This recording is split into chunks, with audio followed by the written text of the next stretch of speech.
Hello, everyone. Hello, hello, hello. Good morning, good afternoon if you're East Coast. Hello, everyone. What's up? I see Arctic is in the chat.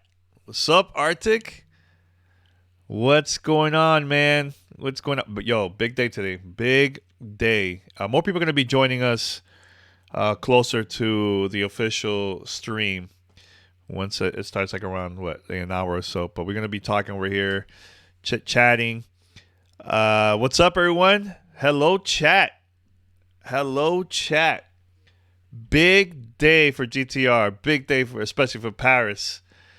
He's going to be hosting the Xbox Games Showcase. It starts at 10 a.m. Pacific. It's going to be a lot of fun. But we need your support. Tell everybody we're live over here.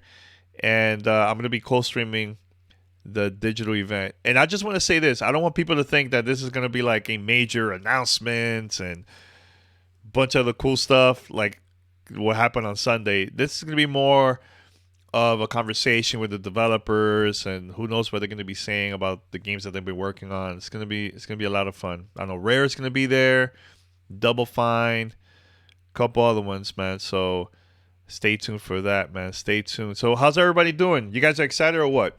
You guys excited? It's going to be cool, man. I'm excited. Very,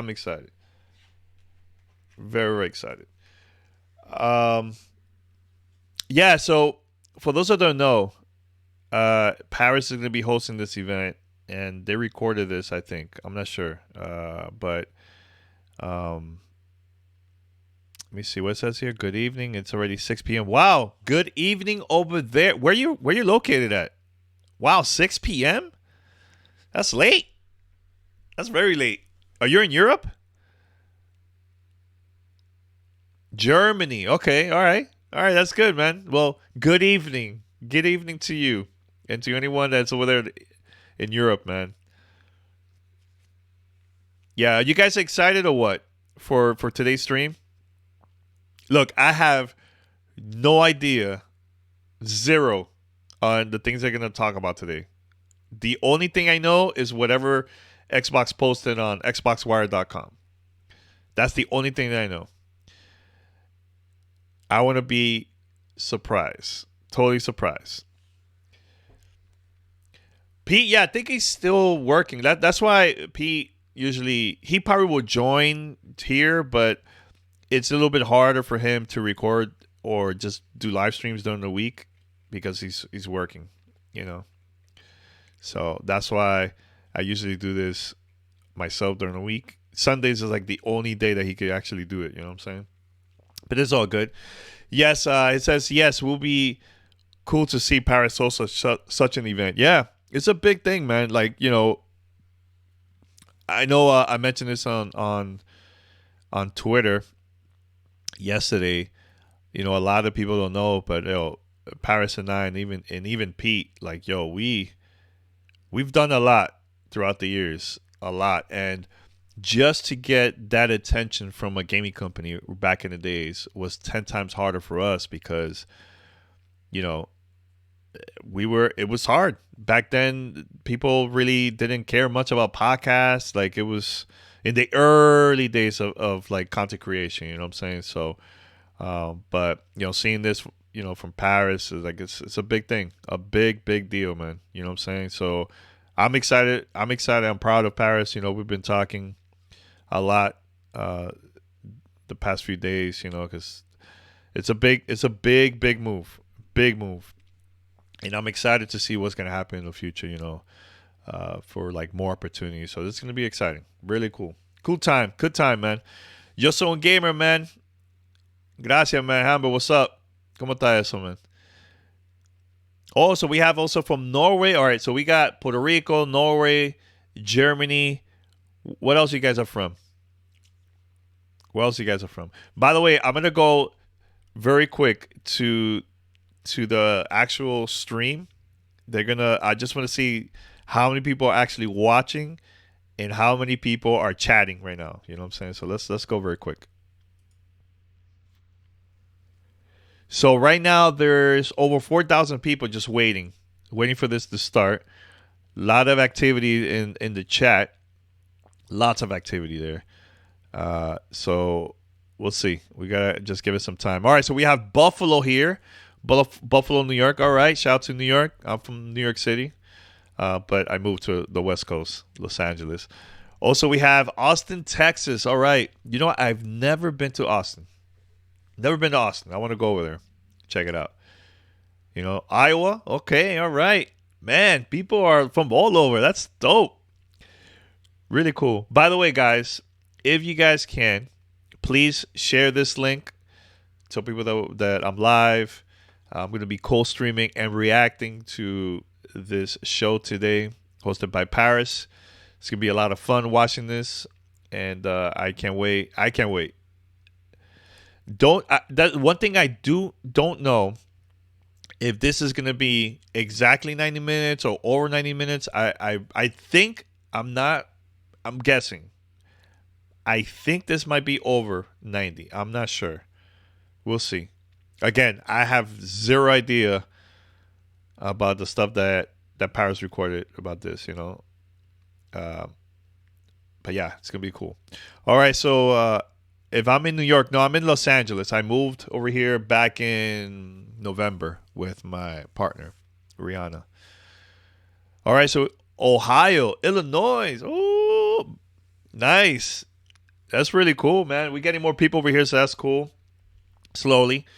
I know by today, once it gets closer to like 10 a.m., we're gonna have more people over here. But it's a very, very exciting time, man. Very, very exciting time. Delaware, nice. All right, nice to see how gaming unites. Like Parris is messaging all the time. Yeah, man. Look, at the end of the day, let me go bigger screen here because there's nothing really going on. Let me go right quick. Look, at the end of the day, we got to celebrate when you see a friend of yours or somebody from the community that's making big moves. We have to celebrate that, man.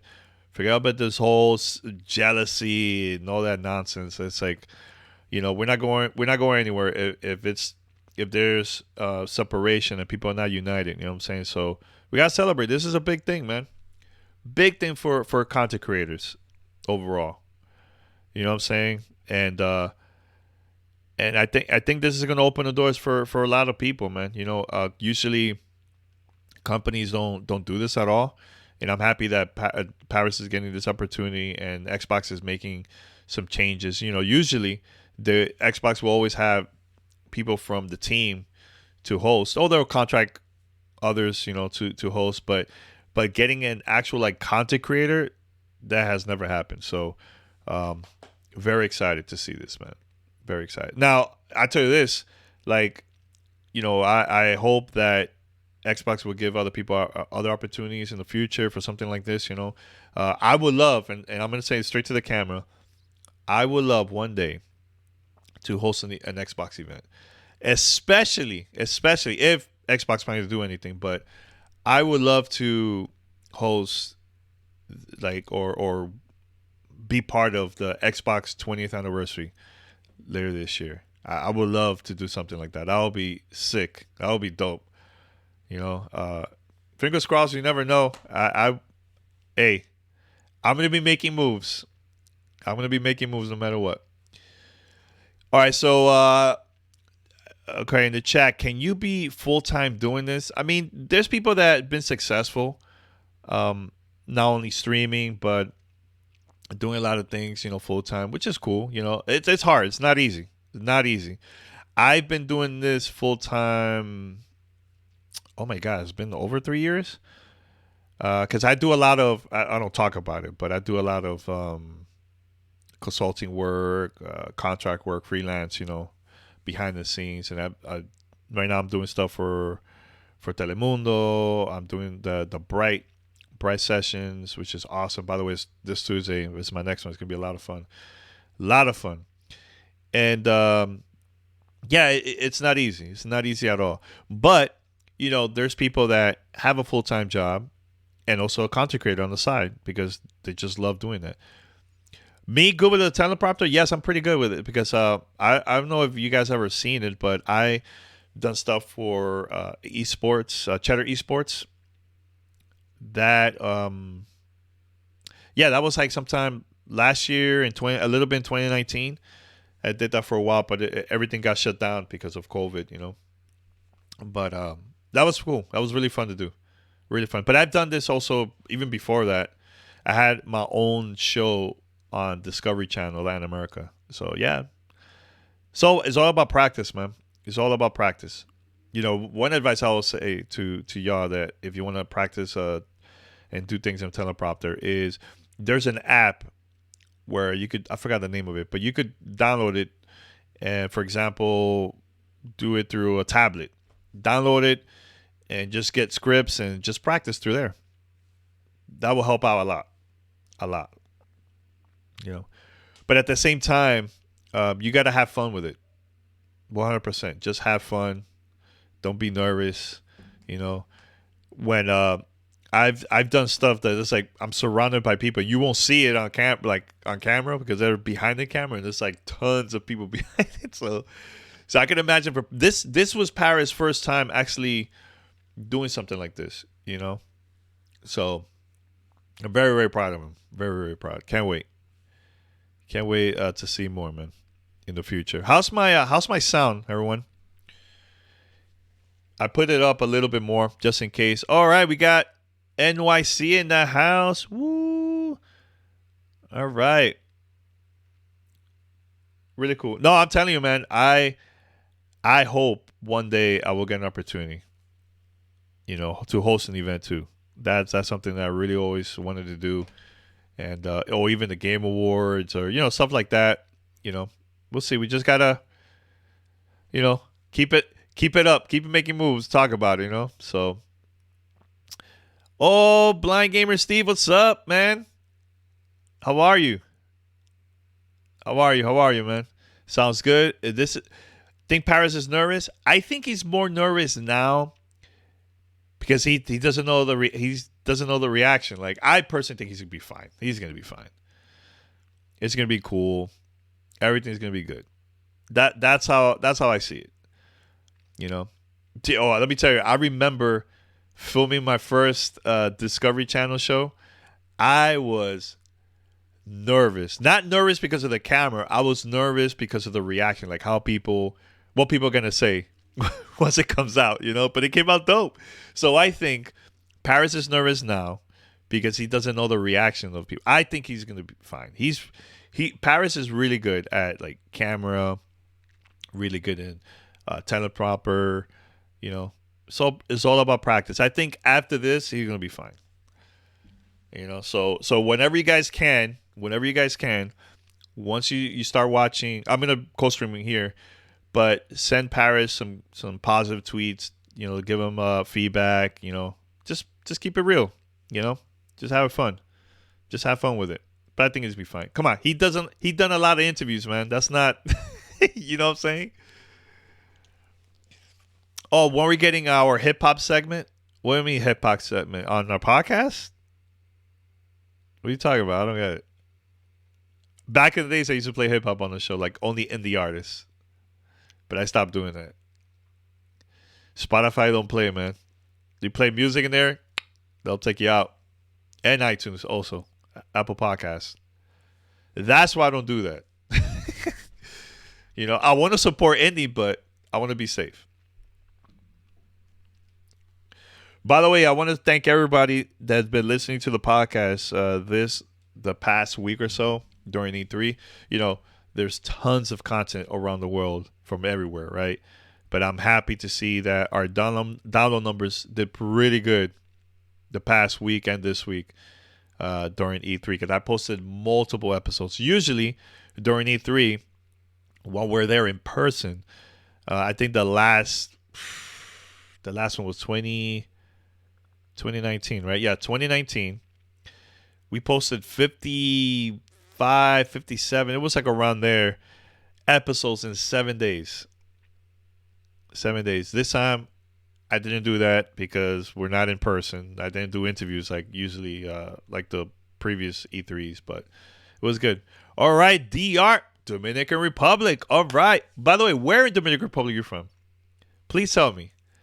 Because I'm going to DR in September, actually. I'm going over there for a week with a couple of friends, my partner, too. It's going to be fun. Punta Cana, actually, I'm going. Santo Domingo. By the way, I did my first speaking engagement, international speaking engagement, was in the university in Tech in Santo Domingo. That was a lot of fun. I did it 90% Spanish. It was only 10% because there was some words I just, at the moment, I didn't know how to say it in the Spanish, but it's all good. It's going to be fun. Yo, Danny, love you, bro. From Far Rock. What up, Far Rock? Shout out to you, man. Shout out to you. I'm excited. And 44 minutes, we're going to watch this cold stream together. We're going to celebrate together for Parris. It's going to be a big, big day, man, for GTR, man. Big day. Yeah, In the Heights was amazing. Yo, In the Heights was amazing. Big time. Big time. Actually, there's parts in the movie that it was filmed in my block that I grew up. There's one scene where there's a building. It's across the street from my building. And there's another one where it's the same street where I went to my school. The playground where I always used to go all the time. Like, it was so cool watching that movie because I was thinking all the time of like growing up in New York City and uptown New York and going to the Heights, because I have family in 181st, 175th, 181st, and they also filmed a little bit more north of the Heights. That's where I grew up. So like 200 Nago Avenue, 207 Dykeman Street. That's all my neighborhood, man. But I used to go all the time in the Heights. Like, I have family there too. But it was cool that they filmed my area too. So yeah, I watched it already twice. One was an advanced screening, and the second one was we went to the theater, IMAX theater. Yeah, right in Universal Studios. So it was cool. Yeah, man. Oh, saludos. Thank you, everyone, for watching. We're going to celebrate together. It's a good time to be a content creator. It's a good time to be a fan of GTR. It's over 16 years, and look all the stuff that's been happening. Not only for me, but also for Parris, for Pete. It's a big day, man. Big day. Big day. I'll tell you right now, I've never thought in a million years something like this would happen. Ever. But opportunities are coming left and right. This is just the beginning. It's going to grow, man, And I hope one day I get this opportunity too in the future. And especially if Xbox doing anything the 20th anniversary, I would love to be part of it. Love to be part of it, some way somehow. Even if just me saying, "Hey, hello" on camera, I'll be fine with that. You know what I'm saying? So yeah, we'll see. See. By the way, I filmed some stuff for Telemundo airing, I think, next week. So I talked about E3 a little bit. So it's gonna be cool once it airs. I'll let you know. I'll let you guys know. It's all in Spanish, by the way. But let's see. Any questions, guys? Oh, what's up, Fist Pump? All right, what's up, John Wall? Who else? Who else? Undermine Thumbs 23. What more do you wish to learn about on this stream? Oh, on this actual stream from Xbox? No, I just want to know like more about like the development process for certain games that is coming out that was announced. Like I know Rare is going to be part of it. So how was it getting Disney involved to make this campaign for Sea of Thieves? Like I want to know more about that stuff. Um, Double Fine, Psychonauts 2. I want to know more about that game. It's gonna be exciting. It's gonna be really cool. Too easy for you to be invited to host something. People know you.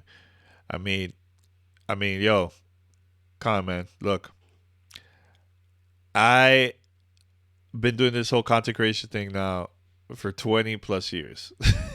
It's not easy. Not easy. Not easy at all, man. 20, 20 years. This year is the 16th year for GTR. So, Parris been doing it for over a decade too. So not easy. And here's the thing, which is the hardest part, is that we're still having fun. After all these years, we're still excited to create new content, still having fun with everything. Which is hard because I know people that have been doing it for a long time and they just podcast and that's it. So yeah, is Rare gonna be there? Yeah, Rare's gonna be there on the stream. They're gonna talk about something. I think they're gonna talk about the new campaign for Sea of Thieves. I think, but it was announced. Actually, I'll tell you right now. I'm gonna go to Xbox Wire. I'm going to read you to exactly who is going to be there. Okay, this is like the end of the. Where is it? Where is it? It was posted a couple days ago. Actually, on Sunday, right after the showcase. Why I don't see it? Okay, 23. Okay, so this will have Double Fine, Obsidian, which I doubt they're going to talk about the Outer Worlds too. That's like really too early. Ninja Theory, Rare, and our talented dev partners from around the world. So it's going to be more than just these studios. That's what it says on the official Xbox Wire website.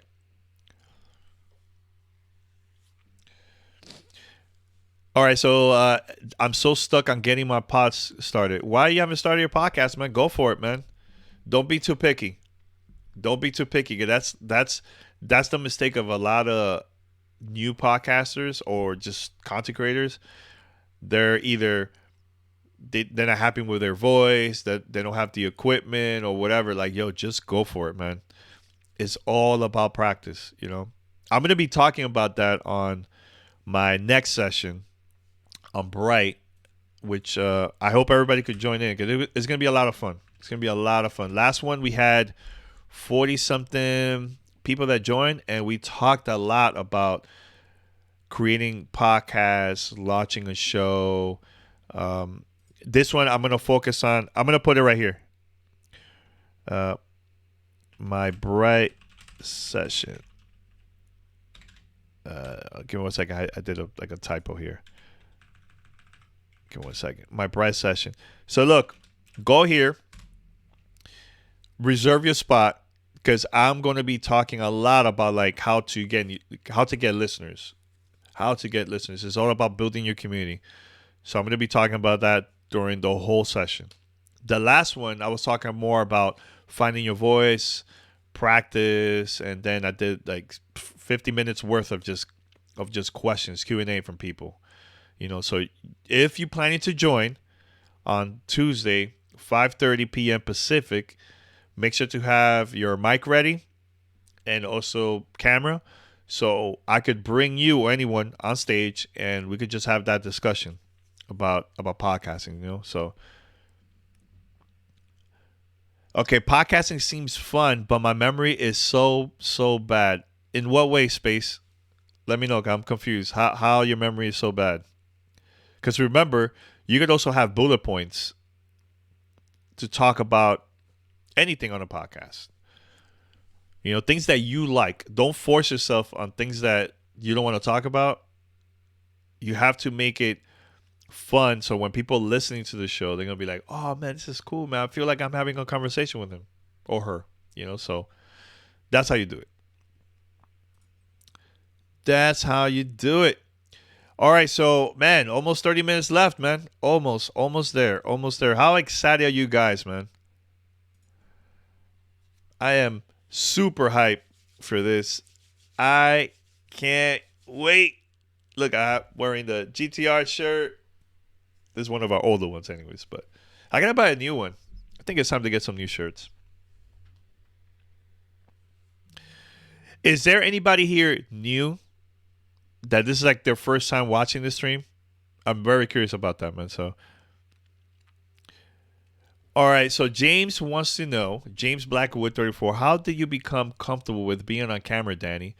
So a lot of people don't know this, but I've been doing camera work since high school. It all started when I was a kid, actually, because my uncle had a camera back in the 80s, and I would be like, hey, on camera and everything. And then in high school, I was part of TV production. So, and also I was, excuse me, I was also editing at home, using two VCRs and all that. I used to do music videos and movies, super bad ones. And then again, it's all about practice. So then, after high school, I started doing more camera work, and then I used to work also for Discovery Channel, and I had my own show there. And they will follow me everywhere, documentaries, films, everything. Like, I've done it all. So that's how I practice, man. So, and that's it. That's how I became comfortable with the camera, man. Oh, first time watching? Oh, cool, man. Welcome. Thank you so much, man. Thank you so much for joining her here. It's a great day. Great day for Gamertag Radio. Shout out to Mandy, Lady Luck 34. She's here. What's up, Mandy? Hello. Yep. But yeah, I have the documentary here. I don't know. It's on YouTube. I released it 2 + 3 years ago. It's my first film that I ever directed and edited, and you should watch that Gamertag Radio podcast story. Just watch it, and you see me, Parris, Pete. We're talking about Mandy's in it too. We're talking a lot of things behind the scenes story. It's like a good 60 minutes. Really inspiring. Highly recommend it for you guys to watch it. It's really cool. Oh, there you go. Is that it, Mandy? I think. Is there a command for it? I think there is a command. Let me see. Doc. Let me see if that's right. Or story. No, that's not it. Let me see. Story. Because night command. Oh, thanks, Mandy. I don't know anything about these commands. So, but it's all good. But yeah, the documentary, highly recommended. Watch it after all this. After all this, and let me know what you think. It's fun. A lot of fun. All right, so 9:27. 9:27. Now, I know Parris is gonna host everything. I have no idea what he's gonna talk about. I only know about the interviews, but I do have a question for you guys. What do you think will be the first game that he's gonna sit down with the developers here on this extended show? Any predictions? Post your predictions. Post your predictions here.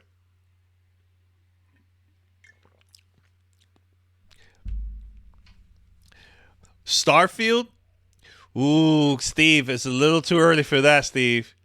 Starfield is early. I can see 343, but Starfield? Nah. I really I really doubt it. Forza, okay, that's a good one. Fable, all right. Now we're talking. Fable, Forza, okay. Fable, another game I think it will be too early. So Starfield, no. Fable, no. I can see Psychonauts. I can see Psychonauts, you know. Fallout, about the new content, maybe. Okay. Halo, okay, man. I see a lot of I think I see a lot of people there in the same page. So that's good. Really cool. No, that's not gonna happen. Everwild, no. No way. There's no way they're gonna talk about that game. Sea of Thieves, new DLC. That's a good one.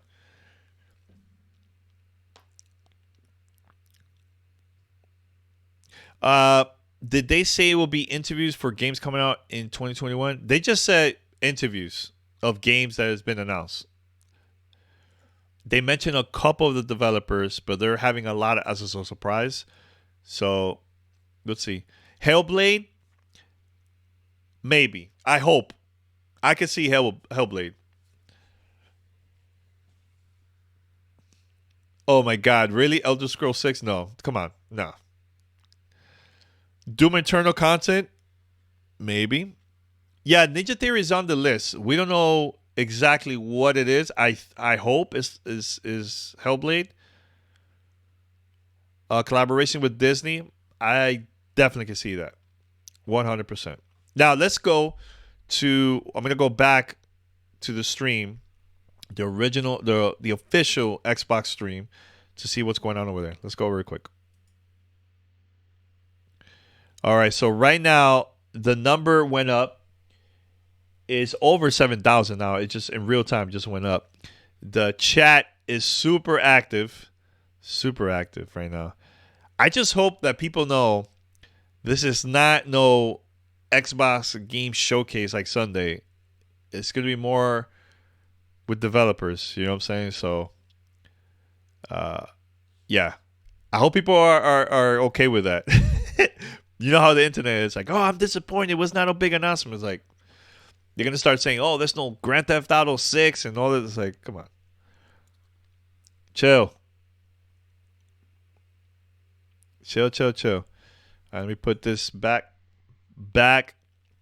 here. Oh, from Brazil. Saludos, man. Hello, Rafael. How's Brazil, man? By the way, how's the Xbox community over there in Brazil? I heard it's pretty big, like Mexico, but I'm curious. I want to hear this from an actual gamer from Brazil. Let me know. Yeah, I can see more information about Halo. I think that would be. I think that it's the right time to talk about it. Yeah, no, Steve, I agree with you. I totally agree with you. Hey, Danny, love listening to you, brother. From New York. All right, New York City. Yeah, Game Pass is big, man. Let me tell you, so many announcements about Game Pass, man. 27 games on Game Pass announced this past Sunday. Crazy. As a subscriber, big, huge. So Rafael says it is big since Xbox 360, and it was the easiest. Oh no, I'm not gonna mention that. Not gonna mention that. Not good. Do you think they add anything new to Xbox Game Pass? Space Right, you talking about during this stream? Of course they're gonna talk about Game Pass. Perfect Dark, too early. I don't see that happening. Sorry, man. I'm sorry to break your dreams. I just don't see it. Look, first of all, I don't know anything what they're gonna announce or the show. I'm right now. I'm just guessing, but the timing it just doesn't make sense for us to learn about Perfect Dark. But hey, I might be wrong. We'll see. We'll see during the event. Let's see what people are saying on Twitter, man. I haven't been looking, but uh, People are excited though for Paris. That's one thing that I definitely know. All right. Well, thank you, Ivan, for shouting me out about the stream. Really cool, man. Yeah, any of you that are watching this, if you guys can, just share the stream that I'm live. I'm going to be co-streaming the Xbox Games Showcase Extended, and we'll get more people over here. You know, but it's up to you. It's up to you. People are watching. Please support. Let's go. Let's do it. Let's do it. All right. I wish they'll add all the old school Call of Duty to Game Pass, especially on PC. Matt, Prodigy, here's the thing. Activision is making so much money with that game that I doubt. And plus, they have that exclusive deal with Sony. It's not gonna happen. Check Greg Miller's tweet. What Greg Miller said? Greg Miller's tweet. Let's see. I'm checking right now. You think we'll miss Vicious hosting? Oh, okay. Not a chance. Oh, okay. That's cool. That's good.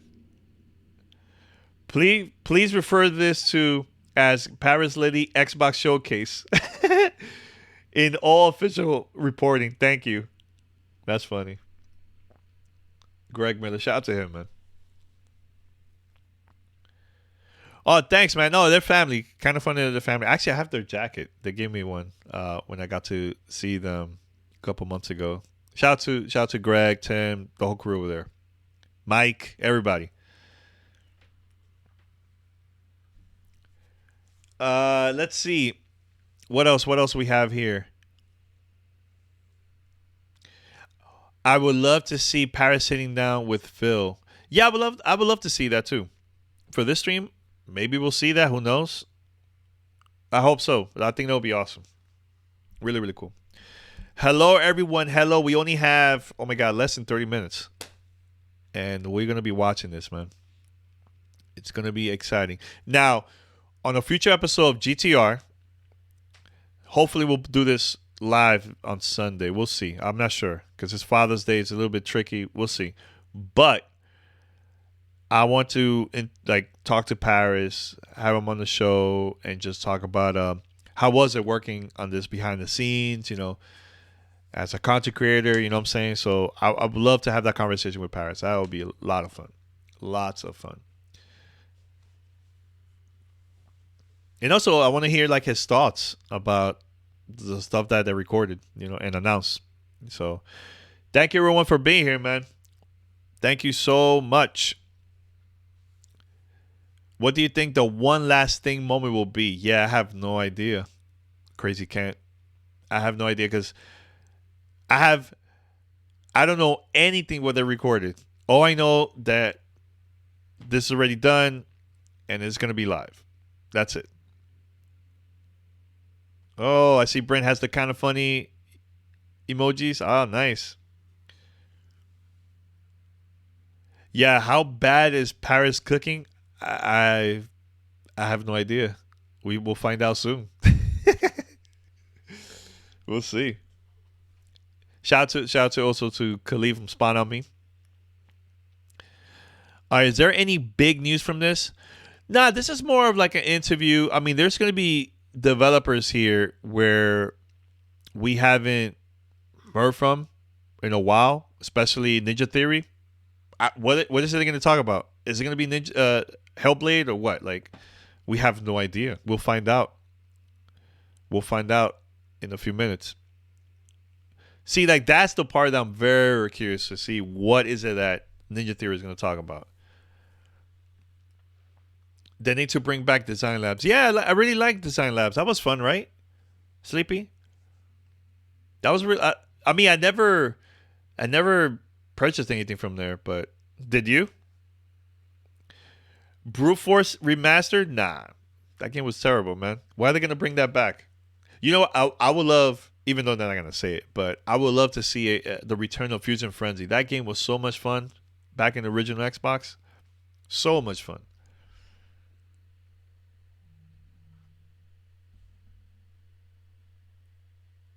Give me 1 second.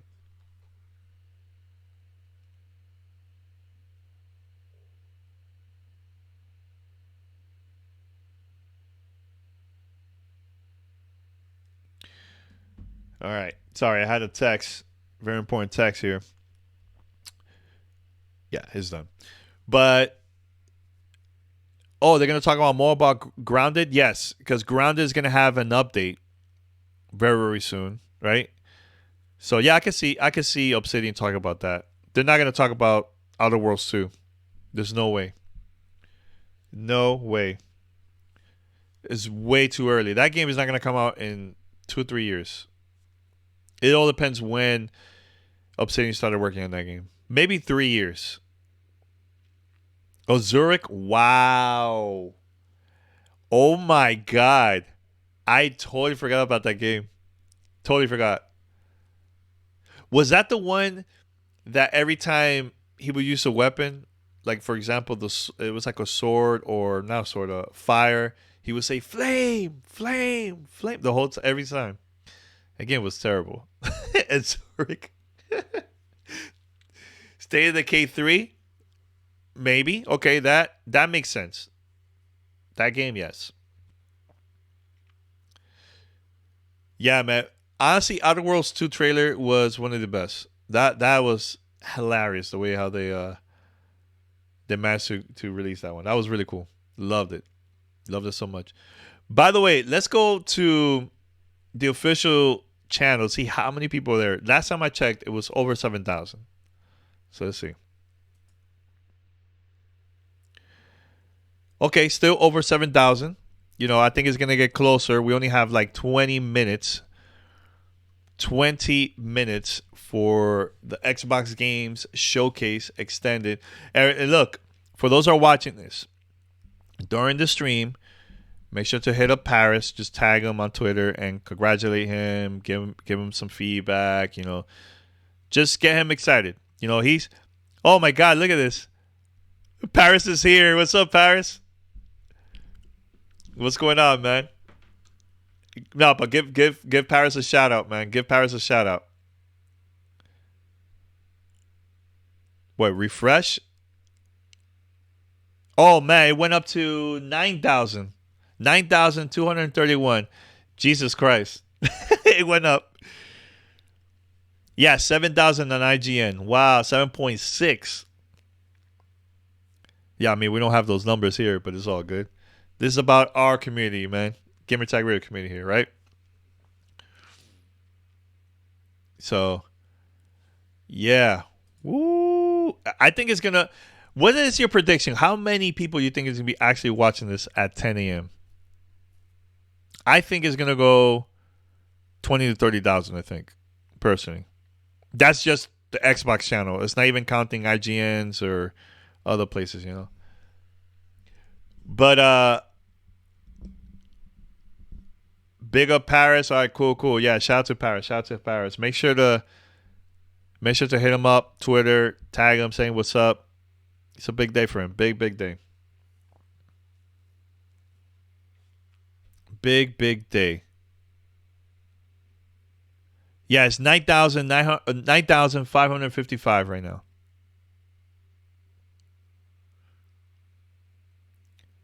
Oh, it was 200K for the E3 stream for Xbox. Oh, yeah.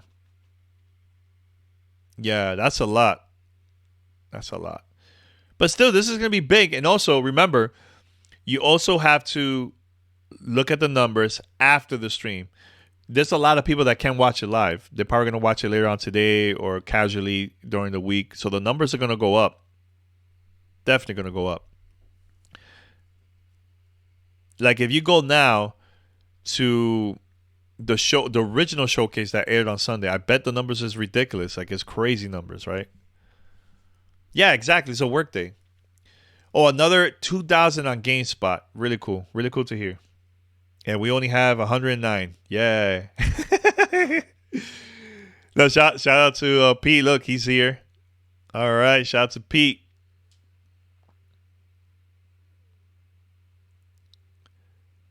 Yeah, hey man, look, I'm just happy. People have so many options where to go. to watch this, but I want to do this with our community and just enjoy this. And this is a big moment for not only for GTR but just Parris, man. You know what I'm saying? So,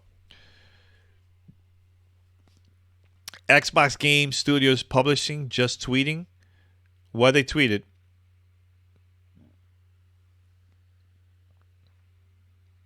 Yeah, I love our community. Community is awesome. Gamertag Radio. Now we only have 16 minutes, y'all. 16 minutes. So this is what I want you to do. Mention it right now. Yo, as a community, let's watch this stream. Come over here. Put the link. We're live. Let's do it. Yeah, look, I could change it. See, I could change the colors. I'll stick with the green, theme Xbox, So, yeah, thank you so much. Thank you so much for everybody watching over here, man. You guys had so many options to go out there and watch other streams, and you're here to celebrate with us. That means a lot to me, and a lot to Pete and also Parris. So thank you so much. So, hey, I have it, Pete. I could change whatever color I want. See? Purple, green. It's all good. Yeah, thank you so much. Thank you so much. We don't have millions of followers, but we have a good group of people that just, our community is awesome. You know what I'm saying? So just love it. Love the support from everybody. You know what this feels like? It feels like the day where I premiered our documentary on Twitch, and everybody was here. There was people that took a day off from like Australia, from other places, just to watch the premiere of the documentary. Like, this is how I feel watching this. You know what I'm saying? Because Parris is gonna be on. It's gonna be cool. Really cool. Let's go, just in time, yo. Let's go. My boldest prediction. Look, I hope, this is just me guessing, I would love to at least hear something about Hellblade 2. That's it. From Ninja Theory. I think that's the boldest one. This is not no Xbox game showcase like Sunday. They're not going to come here and say, hey, we have a new game. They're not going to do that. This is more conversation. Battle Royale Rampage. I don't know. I have no idea. I don't think so. I do not know. Is GTR underrated? I don't know. It's up to y'all, man. I don't know. I know that we have a long history. Our resume is ridiculous. I guess so many things that we've done that we managed to do. And look, Parris is hosting this event, and we've done events for 2K, multiple events. That we did one for our Community Vibes event back in the days in Miami. That was over a decade ago. At multiple clubs we've done that, and that was a huge success. Actually, one of the biggest publications in Miami put us as the #1 Super Bowl party. For an independent podcast to pull that off, especially in gaming, not easy. We've done it all. Pete and I hosted those events. That was crazy. During Super Bowl weekend, not easy to pull off. Look up, it was the Miami New Times. Look up Community Vibes on Google, and you will see it. It's there. Really, really cool. But see, that's an example of you don't need to have millions and millions of followers or millions and millions of listeners to be successful. Our podcast, we've done it all because, one, the support of GTR, the community, right? And just us working hard. We might be working 10 times harder just to get that buzz, but we managed to do it. We managed to put it off. Oh, look, Arctic found it. Yeah. No, that's not it. That's not it, Arctic. Let me see if I could find it before we go live. Let me see. I'm gonna go find it. See, Community Vibes, Miami New Times. Man, I'm trying to see where was that top Super Bowl. No, this is old. It's online somewhere. I just can't. What year was that, Pete? I can't even remember what year was that. I can't remember. It's been so long. Yeah, yo, they put us on top over the Playboy Party and also Pepsi. Pepsi had a huge concert. Nas had a concert too. It is insane. By the way, 11 minutes, y'all. 11 minutes. Let's do it. 2009. All right, so let me look up that Miami New Times 2009 parties, right?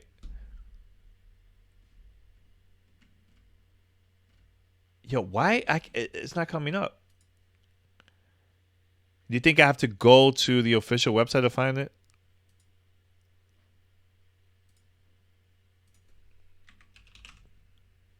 Yeah, I can't find it. It's all good. I know we managed to do some big things. Yeah, I'm looking. I don't know. I can't find it. Hopefully, if I find it, I'll post it in the future and put it here in the chat or something. Oh wait, P found it. 10 biggest moments. Okay, so it was number one, right? So I don't see a link to it though. Yeah, I don't know. We'll figure it out in the future to find that, man. By the way, 12,000 people now waiting. 12,000 people. Well, if they're gonna show premiere, this is recorded, so it's not like Parris is right now in Seattle doing this. It says premiere in 10 minutes. So usually when there's stuff on YouTube, is premiere is all recorded.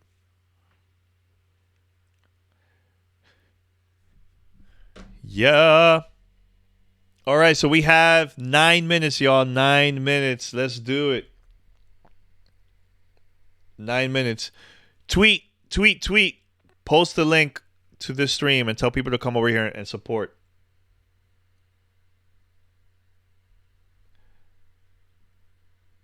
Support, support, support.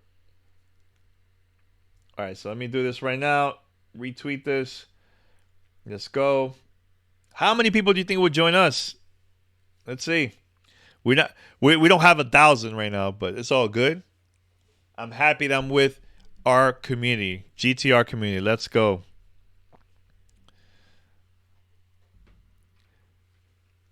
Yeah, yeah. Oh no, we have articles everywhere, man. Yo, we were savages back then, man. Like promoting the party, super cool.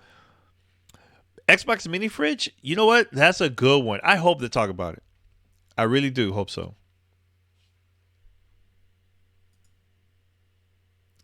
So we have 13,000, over 13,000, or almost 14. By the way,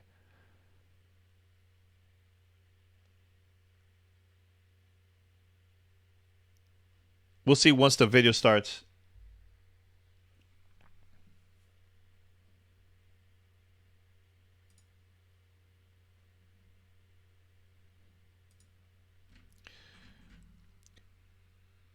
It's gonna be fun. It's gonna be fun.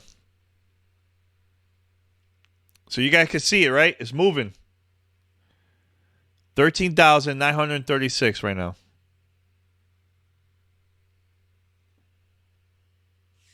Let's do it. Let's do it. 8 minutes and counting. By the way, who's getting the Xbox fridge? Because I think I'm getting it. I'm definitely getting that. I'm gonna go all out to get it.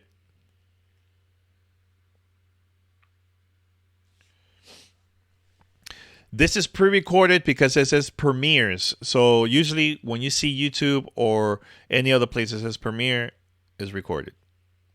So I don't know how long this is. I have zero idea.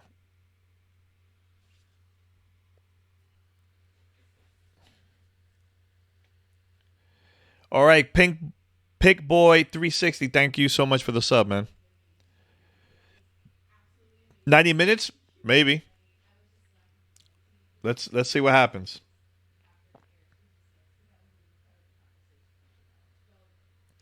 Day one on Xbox Fridge. Okay, good to know. No, Just Array is not gonna get announced. Come on, man. Don't hurt my feelings like that. Don't hurt my feelings. Oh.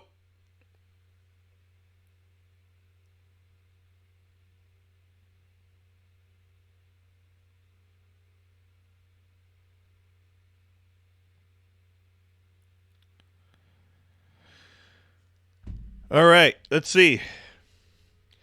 Ooh, thank you so much for the sub. It's a gift sub. Oh, that's awesome. DH Ruventer. Gracias. Thank you so much. Oh, February 2010. Oh, okay. Good to know, Pete. I thought it was 2009, but you got it. All right, so we only have 6 minutes, y'all. Well, actually 5 minutes. That's here on the screen on YouTube, and then there's gonna be a 2 minute countdown after that. Still searching. Yeah, it's all good. I think if you go to the Miami New Times, probably you'll find it there. BX is in the house. Let's go. Let's go.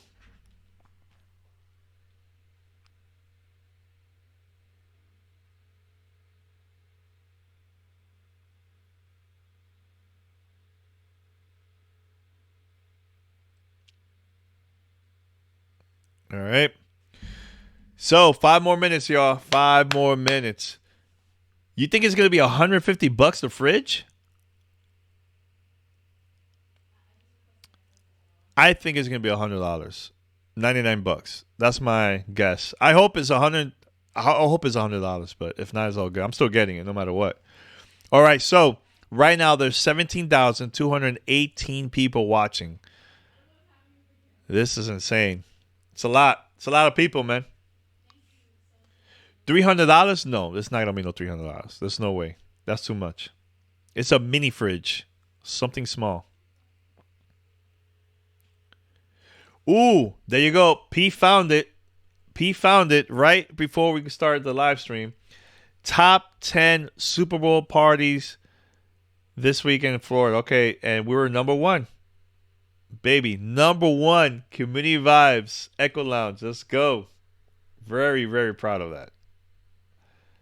Very proud of that. Man, if people only knew the struggle for us when we promoted that party, man, that was insane. The craziest thing they've ever done, I think, was that party. Craziest. And then we did two parties, New York and Miami, the same week for Mafia 2. We worked with 2K.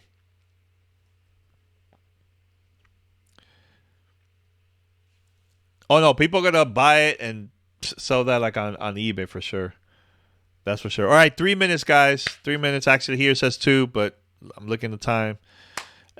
Very excited.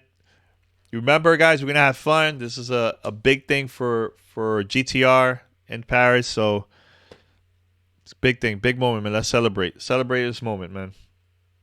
And actually, once the stream starts, let me know how's the sound, if it's good. I'm just waiting for this to go live any minute now. You know what I'm saying? So it's gonna be good.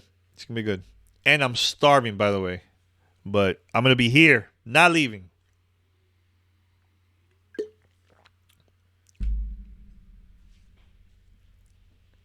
All right, from Scotland.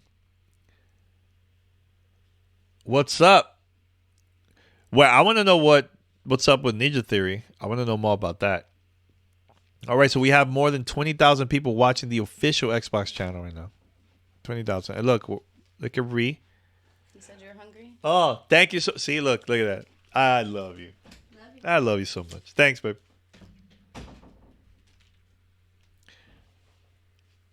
All right, Mega Dads, what's up? What's up, Bigot Dads? Shout out to you, man.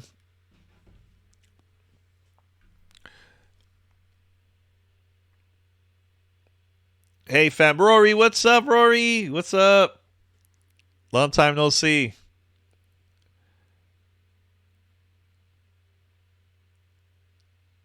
It's all love, man. All right, so that's it. 60 seconds, y'all.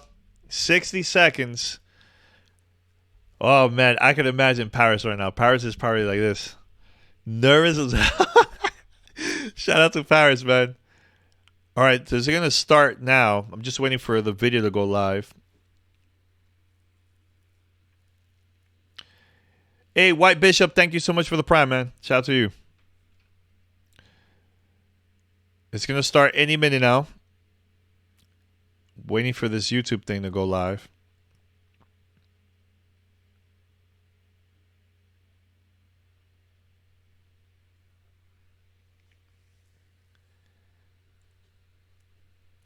What's up, everyone? By the way, I'm live. Share the link. Tell people that we're live on Twitch. Co-streaming this.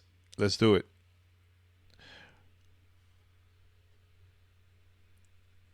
Thank you for the Prime.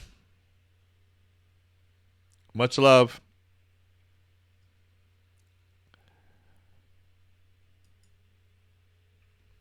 And now we're going to have another countdown. So, let's see. All right. We got this. Put it full screen.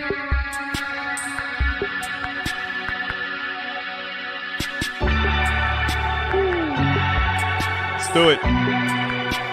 How's the sound? Let me know, please.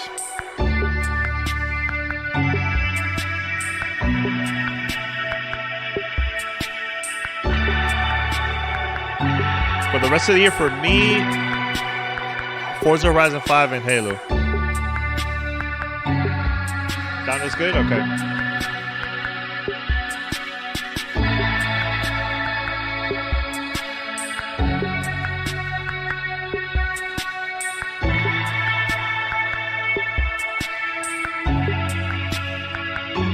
All right, enjoy.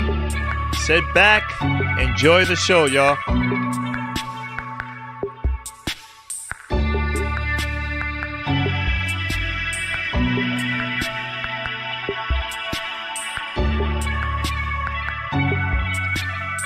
Congratulations to Parris. Big day, man. Big day for us.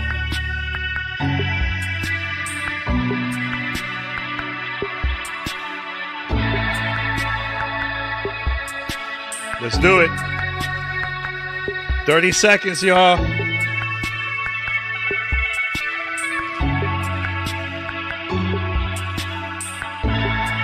Thank you, Ashes. Thank you so much.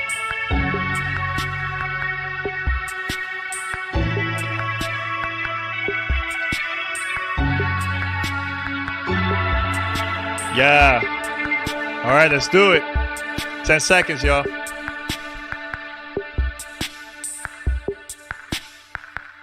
Let's do it.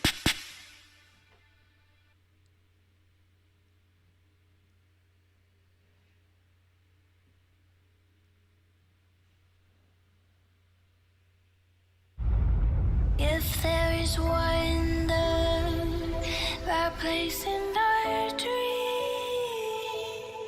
we can disappear into our world behind. Woo. Sounds good. M raining, so man, that's dangerous. That is so dangerous. Bring me that horizon. If we can imagine. Well, imagine Parris like exclusive or premiere. What you we can fall into the All right.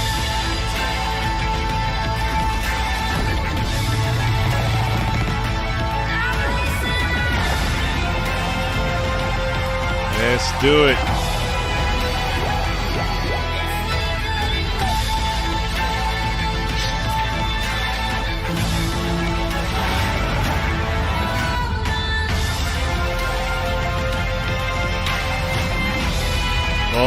Starfield, let's go.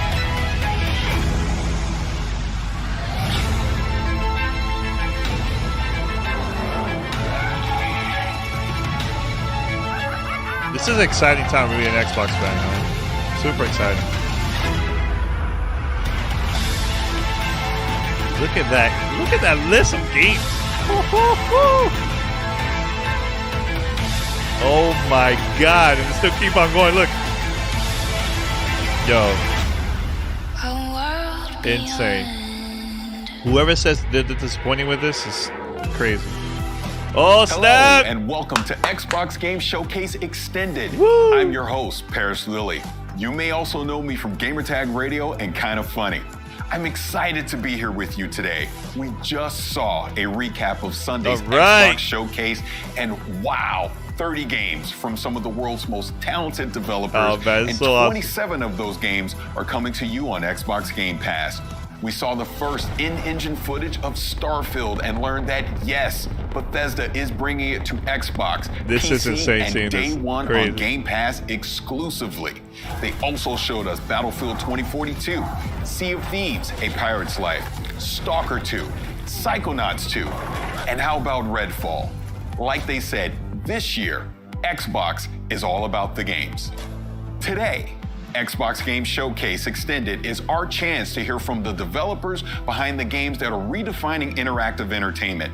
Developers like Double Fine, Yeah, this is Playground exciting. Games, Supergiant, Super proud of him, Rare, 343 Industries, and more. We also have a new accessory design program to share with you, and a couple of other cool surprises. That's enough talk. Let's jump right in. Yeah, baby. Woo, Parris, let's go. Ah, man. Super dope seeing this, man. I'm gonna be smiling the whole time. You can see it for yourselves. Forza Horizon 5 looks phenomenal. And here with us today, all the way from the UK, is Mike Brown from Playground Games. Mike, thanks so much for joining us. Hey, great to be here. Now, Mike, Forza Horizon has taken driving fans to Colorado, France, Italy, Australia, and the UK. How did you decide Nah, on Mexico I'll be for fine. I'm Forza not gonna- Horizon 5? Yeah, so we knew right from the start that we wanted it to be the largest Horizon yet. But it's not far down the path from that you realize you don't want to go big if it's just going to be more of the same. So we also knew that it needs to be the most contrasting, most diverse open world we'd ever built. And then when you start to look at Mexico, it really is like the whole world in one country. It's got snowy peaks, tropical jungles, epic canyons, amazing beaches, beautiful architecture, incredible historic cities, but also modern cities as well. It really has everything. And then you add in the culture, the music, the artwork, the people, the history, and there really is no more exciting location for the Horizon Festival. Now that we're in Mexico, what are some of the authentic elements that we can expect in the game?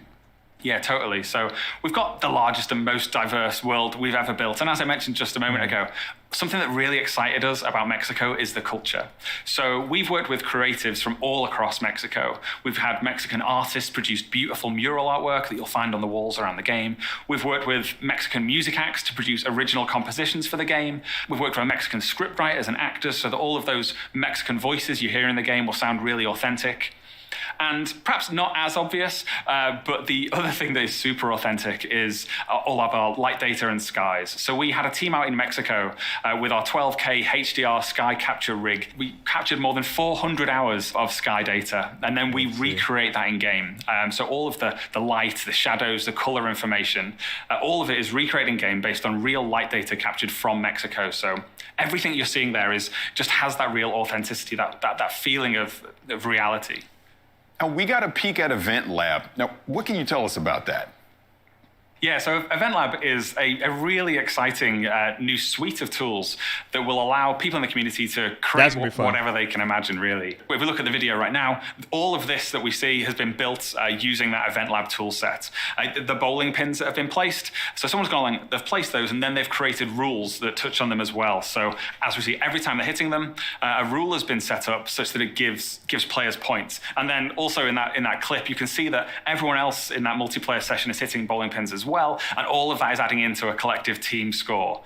The rules could have easily been set up so that it wasn't a team score, that it was competitive. All of that creative freedom is open to players. It's as a game designer, I think it's the feature that I'm most excited about in Forza Horizon 5.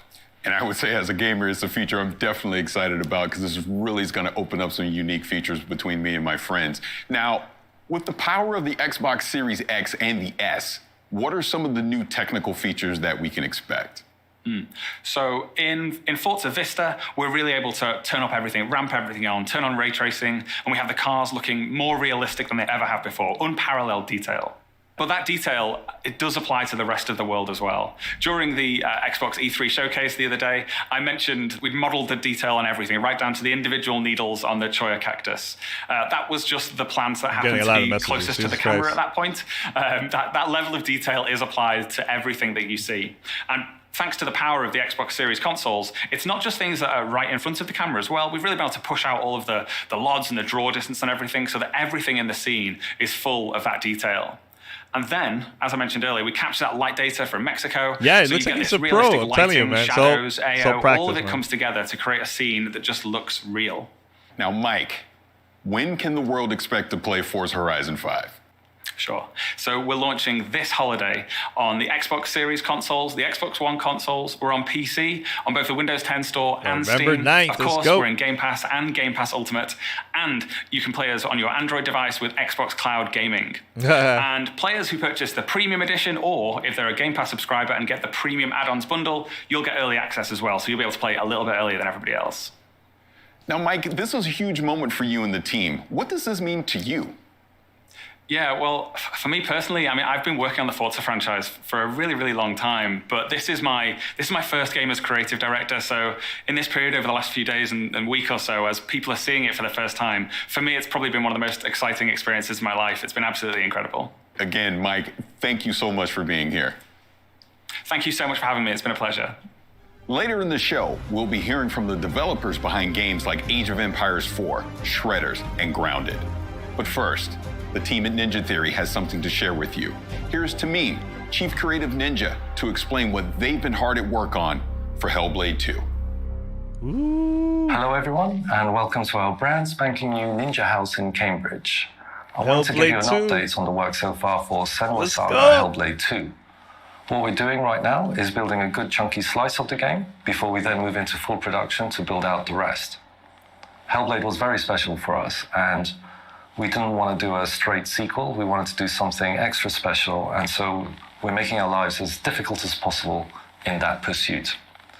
The game is set in Iceland, 9th century Iceland, so we've been sending our art and audio teams out there, doing photography, photogrammetry, and combining it with Very satellite data to recreate large swathes of the landscape. On the character front, we're building real costumes, scanning them in. We're collaborating with Epic Games to bring you next-generation digital characters. On the combat front, we want it to be extra real and brutal. And so Melina, our main actress, has been training for 2 years, and all of our animators have undergone combat training. And so what you're going to see here is not a trailer, it's not a gameplay reveal, but rather a montage of the kind of work we've been up to. Ooh. Hope you like it. Let's see. All game footage work in progress and not finals. Ooh. Ooh. Let's see. Yeah, same here, Mandy. I appreciate that too.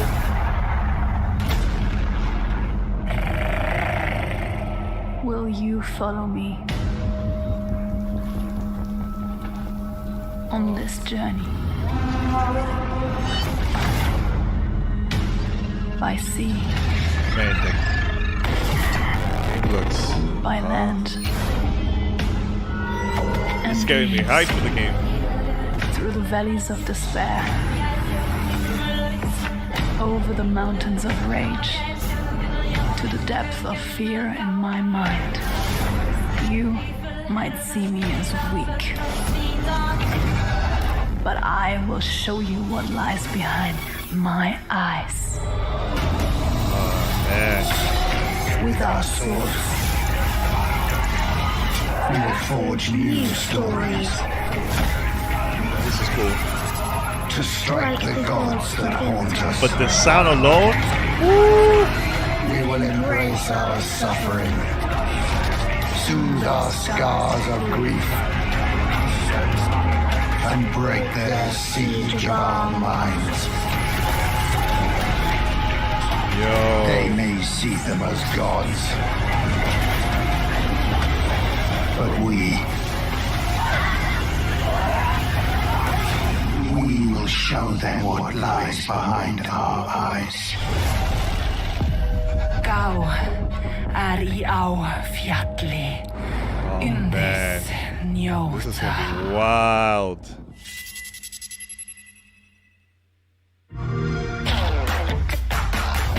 Can't wait. Oh, wait a minute. What's this? This Design Labs? Oh, snap. Yes, it's back. That's awesome. Really cool.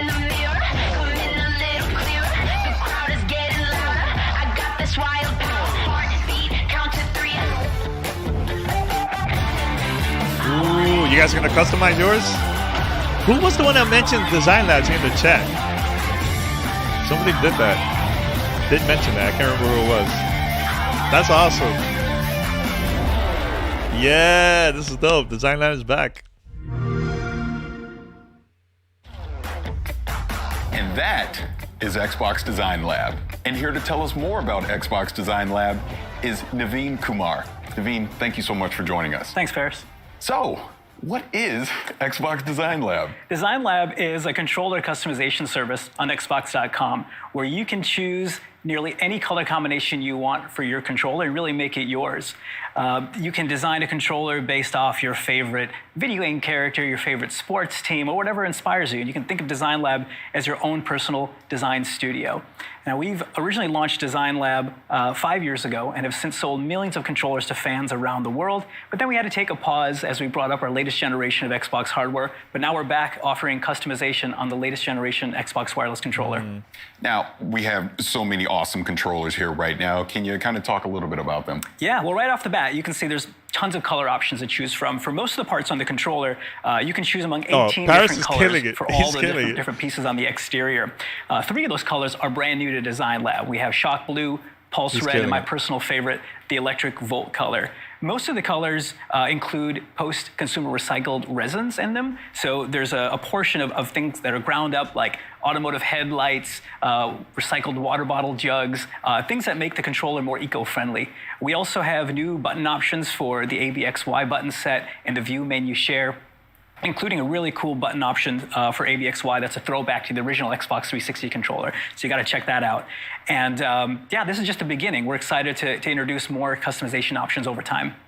Now, 2 of these controllers were inspired by games. Can you talk about that? Yeah, so there's a blue and green and purple one that's inspired by Psychonauts 2. We just love the key art for that one, so we work with our partners I love that color. to develop a controller to help bring that to life.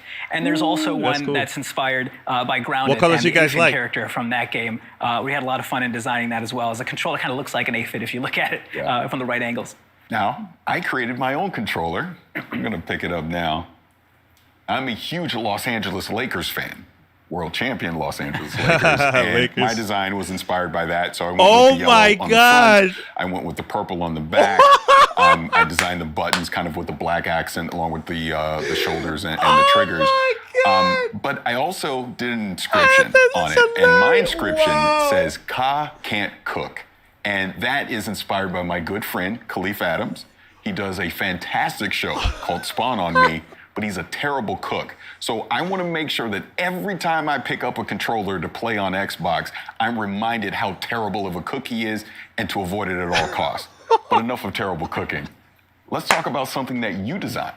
Yeah, I designed this controller right in front of me here. Again, on my favorite color, this Electric Volt. I just love the way that the midnight blue accents pop against it, the dark ABXY colors. And this one's inspired by a pair of sneakers I have at home, so I had to make a controller based off that. That's awesome. Now, one last thing. When can fans expect to start designing their own Xbox controllers? They can start today by visiting xbox.com/Xbox That was classic. Design Lab. I gotta post There's that tons clip. of inspirations to choose from. Customization is really fun, and we're shipping controllers to US, Canada, and most Western European countries.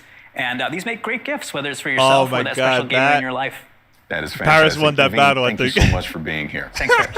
Later in the show, World's Edge will give us a deeper look at Age of Empires 4. But first, Tim Schafer is giving us a closer look at Psychonauts 2. Hi everybody, I'm Tim Schafer from Double Fine Productions here today to take a deeper look into Psychonauts 2. Psychonauts 2 is an action-adventure game starring I can't Raz believe Street Parris Maquato, killed Khan. a powerful on young camera psychic, like that. also a trained acrobat, who ran away from his circus home to join the Psychonauts and expand and explore his psychic abilities. One of Raz's most important psychic abilities is that of astral projection, which allows him to project his psyche into someone else's mind and see their mental landscape made real. He can help them wrestle with their inner demons and fight their actual nightmares in person. Which means that the levels in the game are actually brains. And Psychonauts 2 has even more brains than the first game. One of the first brains you'll get to visit is that of Caligosto Lobato. Now, Dr. Lobato was actually a villain in the first game, I gotta but after Raz tweet fought this. him, I they gotta tweet kind of this clip. became friends. He actually has a piece of information that Raz wants, which is who kidnapped Truman Zanotto. And Dr. Lobato wants to tell you, but he can't. Because I'm of something tweeting going on right now deep the in video, his the video unconscious clip. mind. So Raz has to travel along with Sasha and Mia and Coach Oleander into his mind and try to extract that information. And there's a lot of forces at work inside Lobato's mind, maybe put there by someone else, who are trying to stop you, including some of the enemies that you might recognize from the first Psychonauts game, including the Censors, entities designed to stamp out thoughts that don't belong in someone's mind, including Raz, who doesn't belong here. But you also see a lot of new enemies, such as doubts and regrets. Lobato's mind is plagued with doubts and regrets, and they're very dangerous for Raz. Did I mention there's a lot of teeth? Have I mentioned there's a lot of teeth? There's a lot of teeth. He's an amateur dentist. He doesn't know a lot about teeth, but he really, really likes them. Luckily, to fight all these enemies, Raz will have his psychic powers. Yeah, I can't wait for including Psychonauts, his man. powerful That's gonna be psychic fun. punch, where he has these hands that extend psychically from his body into a powerful melee combo. He also has his psychic blast, where he can shoot a powerful energy beam out of his brain. Raz also has the ability of pyrokinesis. I tweeted That's the clip, always by the handy way. to be able to burn things with your mind. And levitation. Raz can use his own thoughts, his own thought bubble over his head as a balloon to float around or ride around on to get somewhere really quickly. So with these new powers, Raz can fight all these new enemies and hopefully find out who kidnapped Truman Zanotto. Now, while Truman's been kidnapped, the person running Oh the my Psychonauts God. is Hollis Forsyth. I'm still laughing about the second God head of the thing. Psychonauts. Hollis is also the head of the intern program, which is what Raz has joined now that he's become part of the Psychonauts. And he is invited into Hollis's brain for instruction. Oh, man, Hollis that is was good. teaching him I'm a new pregnant. psychic ability called mental connection, where you can see two thoughts in someone's mind and connect them, sometimes creating new thoughts, making new things happen. While Raz is training in mental connection inside of Hollis's mental classroom, he experiments a little too far and accidentally, maybe slightly on purpose, creates a lot of interesting gambling inside of Hollis's mind because he wants to go on the mission to the Lady The Electric world Casino. got to see that. Unfortunately, this connection leads to more connections, and eventually the whole thing gets out of Raz's control, and Hollis gets way too interested in gambling. And Raz has to go back into her mind, where he finds out that her memories of medical school, and where she studied neurology, have been corrupted by this gambling interest, and it becomes a casino hospital. And Raz has to actually go in there and engage with all these gambling machines in order to shut it down and return. Are you guys Hollis's excited for mind this back game or to what? normal. And she's gonna be really mad.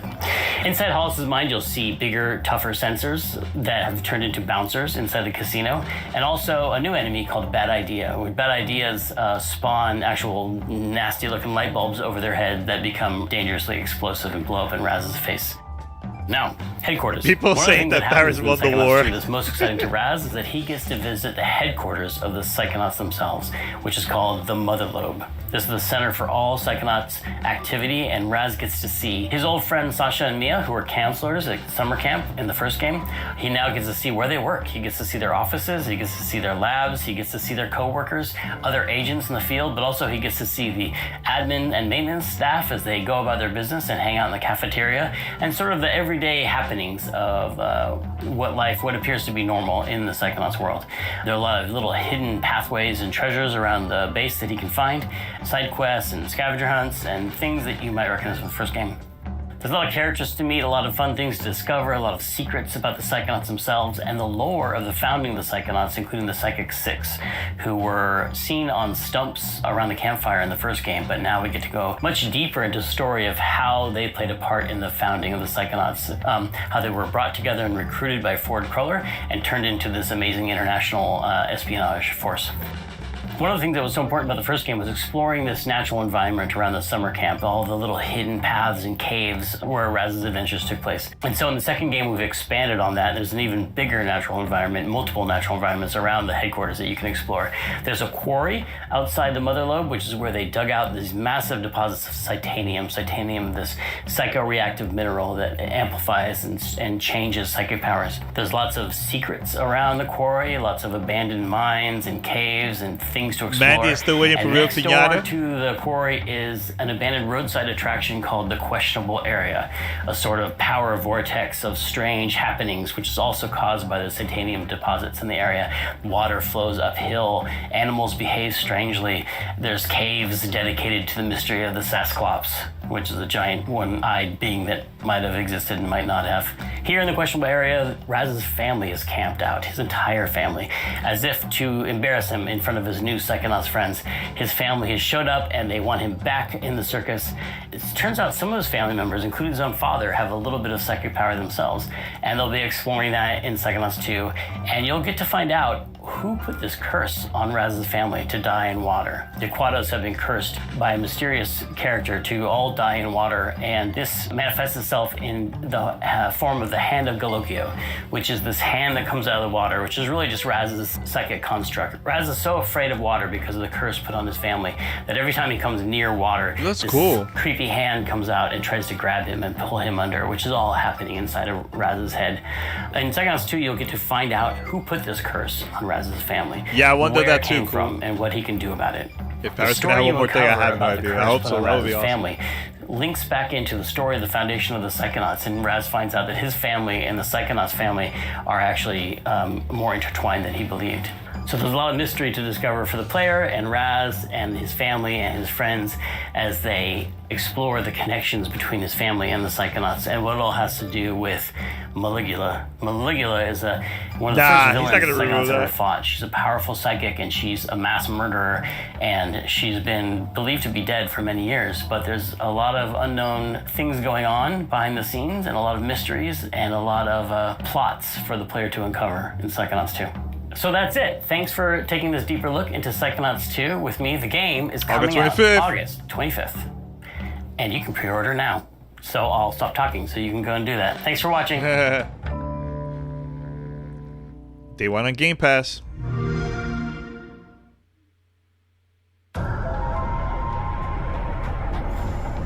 Hello? Nessa! Leo! Lance! John! Thanks. No problem. Stick together and let's do this. Is this a disco? This I do not like. Hit your pulse! This is not good. Not good. What if we open the doors and run? Just run. No stopping, no shooting, just straight to the bridge. Yeah, I'm back on New Banjo too.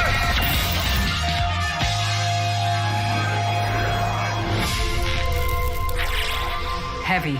Really? We call them tanks. I call them brutes.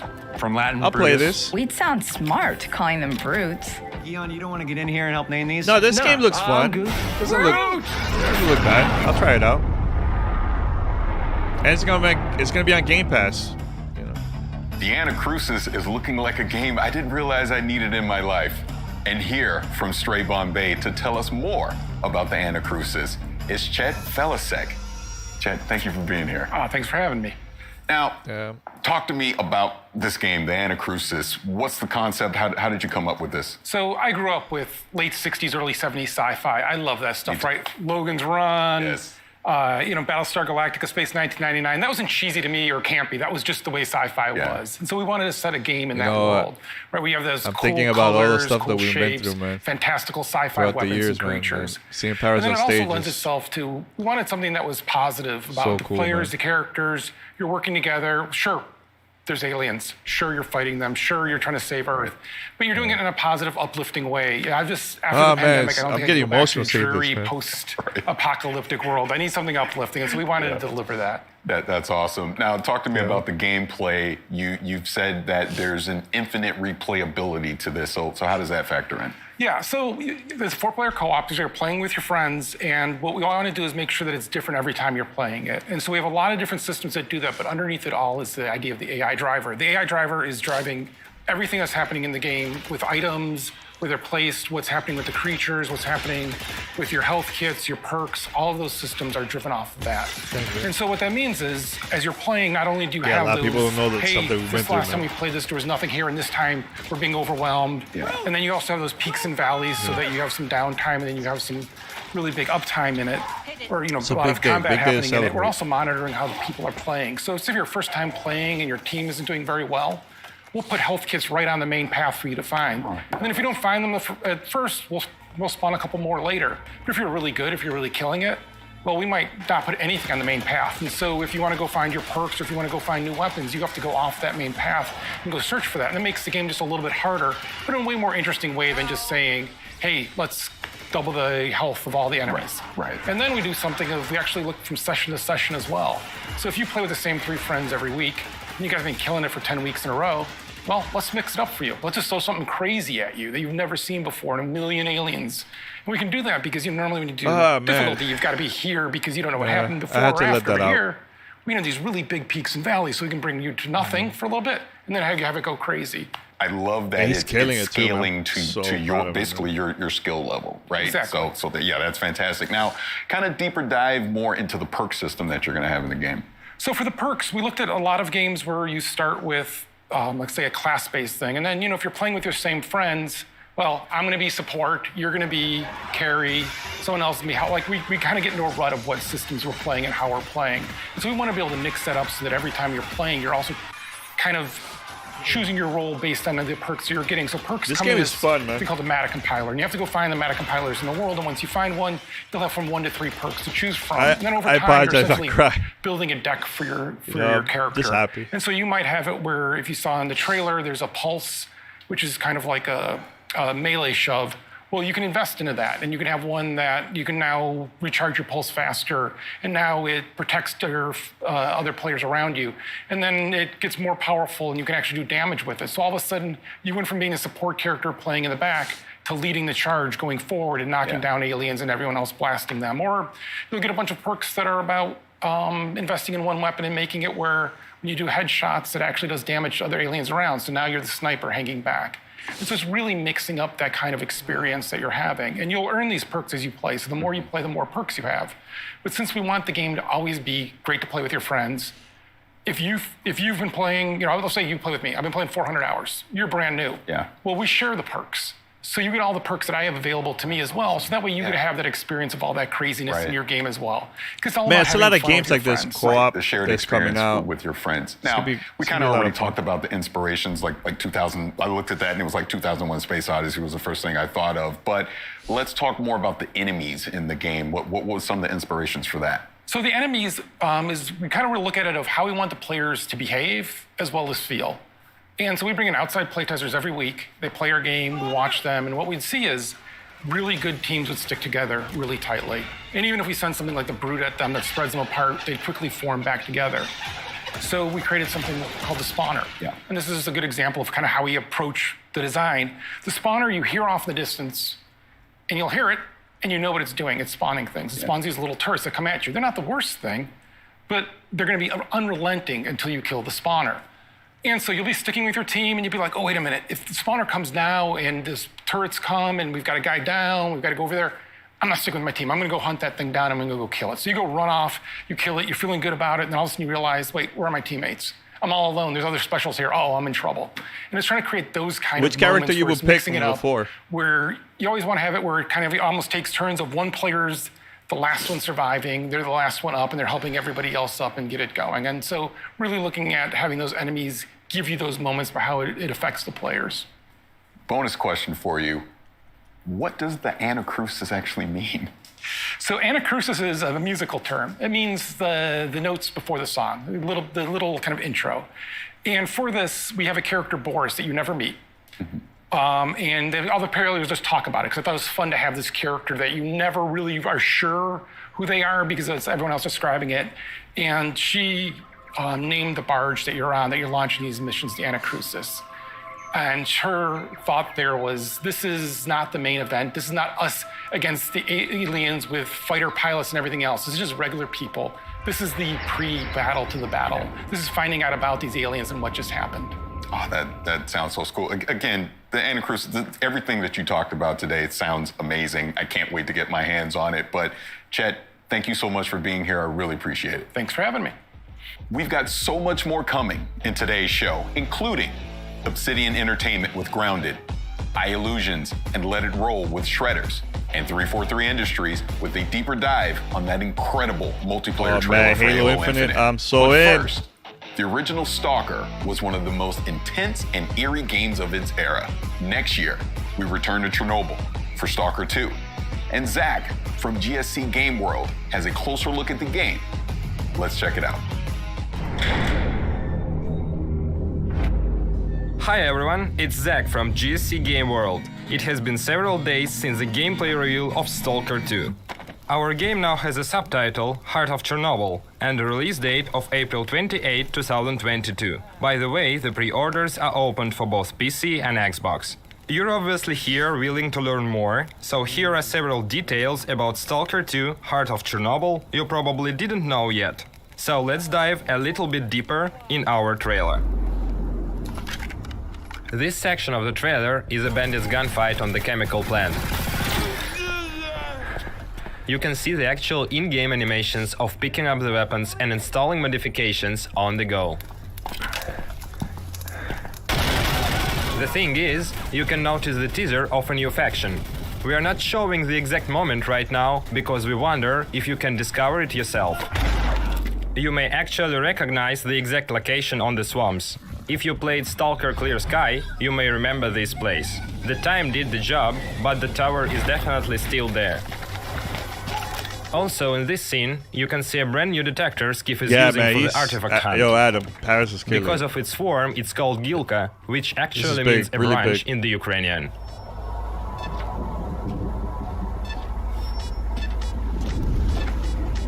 The artifact Skiff is going to collect is called Jelly. In-game, it recovers your stamina. Moving to the Dancing Man scene. Before you ask it, yes, there will be a lot of characters with an interesting fate in the zone. His hideout is located in Chernobyl too. That's a town not so far from Pripyat you have seen in the gameplay teaser.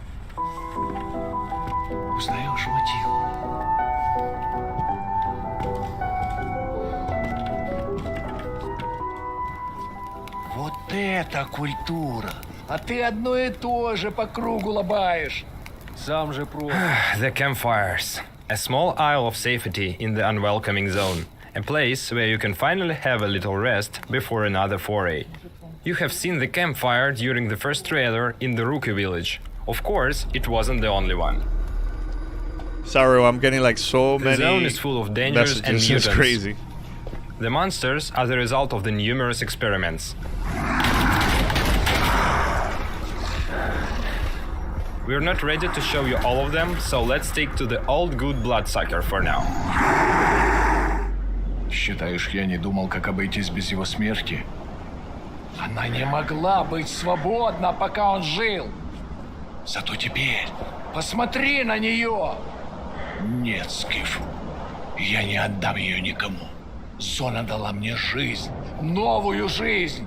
Жизнь, которую я готов вернуть, если потребуется. Я буду защищать ее. Всегда. In this rooftop scene, we are truly proud with the quality of the animations. We made a small behind-the-scenes video from our motion capture studio. You know, I always want to do that motion caption. The face photogrammetry process makes the final result as close to the reality as possible. Она не могла быть свободна, I would love to пока do он that, жил. man. Я буду защищать ее.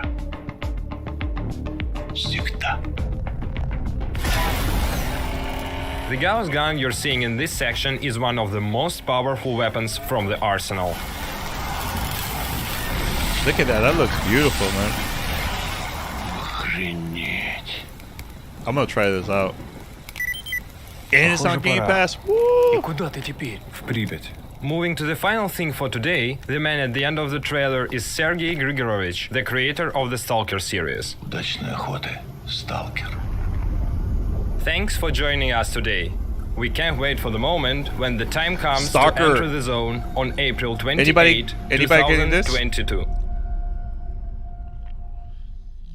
As you just saw, Stalker 2 is shaping up to be something special, and I can't wait to play it next year when it comes to Xbox, PC, and Game Pass on day one. Game Pass. On Sunday, we saw the trailer for A Plague Tale Requiem, the sequel to the award-winning A Plague Tale Innocence.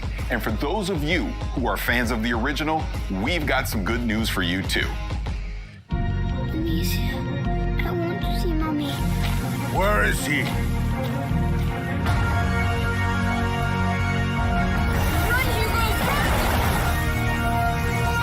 Yeah, let's see.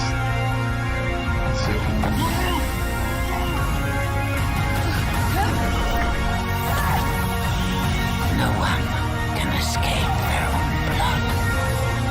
Yo, but let's be real. The highlight was like I can't cook. Oh my god, that's amazing. You have come to challenge me.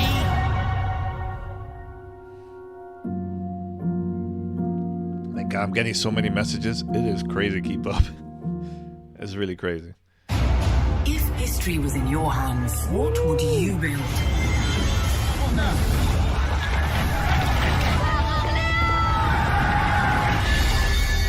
Make history your story. Nah, send them messages, guys. Send them messages. The King is back, and here to tell us more about Age of Empires 4 are Adam Ice Cream and Emma Bridle from World's Edge. Thank you both for being here. Thanks for having us on, Parris. Absolutely. I'm a legacy Age player. I'm excited for this. Now, you had some news at the briefing. Can you kind of talk about that a little more? Well, I mean, fans got to have their first looks at two more of our launch civilizations, the Abbasid Dynasty and the French. Yes. And they bring a lot to the table, totally different ways to play. But I'm really excited to show them those. And then also, people got to see their first taste of naval gameplay, which we haven't shown off at all, except for a little teaser at the end of fan preview. Paying off that Trends tease. on And Twitter. we also revealed one more of our campaigns, the That would be 100 Years crazy. War. And Joan of Arc made an appearance. We also announced that the game is coming October 28th, and it's coming to Windows Store, Steam, and of course, Game Pass for PC. Now, earlier you mentioned the two civilizations, the Abbasid Dynasty and the French. Can you kind of go into detail about Xbox Design Lab is trending. Yeah, I guess I'll start. It is trending. The Abbasid. So the Abbasid Dynasty is this amazing technological powerhouse of a civilization that has a really unique mechanic that we're bringing to them in Age of Empires 4. It's actually unique across all the civs that are in the game, in that they construct this bastion of knowledge called the House of Wisdom, and they can keep upgrading it with different wings, and that gives them a host of incredible technologies that leverage their army, their economy, their resources. But beyond even that, they have an incredible amount of fun units, especially camels. Unique to the civs again, the launch civs for Age of Empires 4 is camel units. And these camels have amazing abilities to buff the other units in their armies. And so you have these wonderful diverse mixes where you always want to be throwing different units together, but always including camels for the different kinds of buffs and advantages you can give to your civilization. It's great. And the French are really, really strong with trade. They've got So some I'm great checking out options like that are going to make your late game really, really interesting. They have a landmark called the House of Commerce. And for your units, you're going to really want to focus on knights and lances. Those are your powerhouses. But the French actually made an appearance in the trailer as part of the 100 Years War campaign. And as you can see, Joan there, I'm actually wearing her around my neck. She's a feminist icon from history. This young woman who led with her convictions and led a battle, and she was a teenager. And so she's beloved. She's in Age 2 in a campaign, and so we know Age fans are going to love seeing her again. And the 100 Years War, with the multiple missions, like the Battle of the 30, are really going to bring that period of history to life. And all the live action footage that you saw in the trailer on Sunday, that's all from within the game. Wow. We have these multiple documentaries that will play between the missions to storytell and really bring it to life as you journey through the 100 Years War. Yeah, taking a completely different approach to how we're Yo, I can't believe telling it's been 43 minutes already. Matter of fact, I don't think I've seen any game that does what we're doing in terms of how we're showing the story and how we're getting people involved with history. So it really, super exciting. Really brings it to life. And I've learned things about English history from these documentaries I didn't learn in school. So they're educating as well as moving the game forward. Now, community feedback is always important in any game, but especially in something like Age. Now, how have you taken some of that feedback into development for Age 4? So we formed a community council back in 2017. We wanted our community and our players to have a seat at the table for development. We're making the game for them. So they've been hands-on with the game for a really long time and giving us their honest feedback. And we then take that to the game team and they look at making changes based on what they've told us. So they've influenced things from the look of the UI icons, the influence system that's built into Age 4. They've really, really helped us with their viewpoints make the game better. And one thing they really pushed for actually was naval. Yeah, it's amazing. We actually, if you look at a lot of the data, we see data on all of the Age of Empires games that people play. And naval is one of those things that in Age 2, a lot of people don't use it, which is crazy, right? But if it wasn't there, people would miss it so much. And sometimes we have to ask those hard questions when we're making games, right? We say, like, do we need to do this? And it was something that we felt weird about. And we went to the council with it and we're like, hey, not even you guys don't play naval all the time. Like, do we need it? And they're like, yeah, no, we see your point, but you have to have this. Yeah. And it was great. It was a great reaffirmation. And we throw a lot of things like that at our council to make sure that we're making the game that's great for all the different kinds of players that love Age of Empires all over the world. And now we're heading towards launch. Yeah. We're branching out beyond our council. People are going to get hands-on for the first time. So we had a fan preview event back in April, and we looked at the feedback from that and have made changes since then. So, you let us know that you didn't feel like the weapon scaling was quite right. So we've gone ahead and we've improved that. You guys enjoying this or what? Now, you actually hit on something that I wanted to jump into because Age has been around for a while. There's been previous games, but you continue to make content for those. So what's some of the news you can share as far as development with some of the legacy Age games? Well, we have a new expansion coming in August for Age 2 Definitive Edition called Dawn of the Dukes. And in that expansion, we're going to be adding 2 more civilizations, the Bohemians and the Poles, and 3 new campaigns for the Lithuanians, the Bohemians, and the Poles. And those are great stories about really cool, brother and sister teams that work together to kind of rise up these empires, and I can't wait for people to get their hands on it. And the great thing is that if you pre-order Age of Empires 4, you get that for free. That's part of the deal for pre-ordering Age 4 on the different platforms. And for Age 3, of course, because we don't want to leave them out either. Age 3 Definitive Edition, we're hard at work on an African PDLC with new civilizations and campaigns. Cool. I can't wait to show more. But we're not ready to talk about that one just yet. But if you don't want to miss out, go to ageofempires.com, become an insider. You get a little sneak peeks at things we've got coming and chances to get hands-on with content early. Yeah. Now, shifting us back to the present in Age 4, what's some of the things people can expect as we lead up to launch? Well, we've got a bit of an exclusive for you today. So we're going to name our remaining launch civs and our remaining launch campaigns. We're not going to show them just yet. That'll come closer to launch. But our 2 remaining civilizations are the Holy Roman Empire and the Rus. And the names of our 2 remaining campains are the Rise of Moscow and the Mongol Empire. All that sounds fantastic. Please. The pacing is fantastic. I think it's really, really good. Get all really well done. Things like this. You're going to have to wait a little more to get information and see more detail on those civilizations and campaigns, but we've also got, a ton of stuff planned. We have a beta that's going to be coming up. So, you can go to ageofempires.com to sign up be an insider to get in our beta and get a chance to actually get hands-on with the game. And then, of course, again, we're launching October 28th. 28th. Yep. How long to wait? On Steam, on Windows 10, and on Game Pass for PC. So it should be great any way you want to play. We're just really excited. That is great, and I'm sure Age fans all around the world are really looking forward to that. So, again, Adam, Emma, thank you so much for being here. Thanks for having us on. No, thank you. Massive battles across land, air, and sea have been a hallmark of the Battlefield series from the beginning. In this next video, design director Daniel Berlin will tell us more about what DICE can do when it brings all-out warfare to the world's most powerful console. Incoming fire! It's close or it's exclusive? Yeah, that's true, true. Closest. Yes. The thing that will really excite players is the introduction of all this cutting-edge technology that we're just infusing into the sandbox. I think just having the comeback of the helicopter on the battlefield, it just introduces a whole new layer to the sandbox. It just gives Kusik, it looks like it's not going to be on Game Pass. So much more tools that makes it more Battlefield than it's been in a very long time. So we really enable our players to be really, really creative with the tools we give them. 128 players? Is kind of all about being in a massive open war setting and being able to say like, hey, there's a problem over there, go solve it. And the players actually choose how they want to solve that problem, and through that process create their own Battlefield moments. So in 2042, you will experience 3 really distinct experiences. The one we're talking about right now, is anybody buying this? Is the experience that we call the all-out warfare experience. Now, this is the place you go in 2042 when you want to have those classic Battlefield experiences, this massive war, where it's, air, land, and sea just coming together in these massive battles. But we've actually made a distinction between 2 separate experiences within the all-out warfare experience, and that's Conquest, which is very much a staple for our franchise. It's something that our fans know and love, and we're just taking the Conquest experience to the max this time around.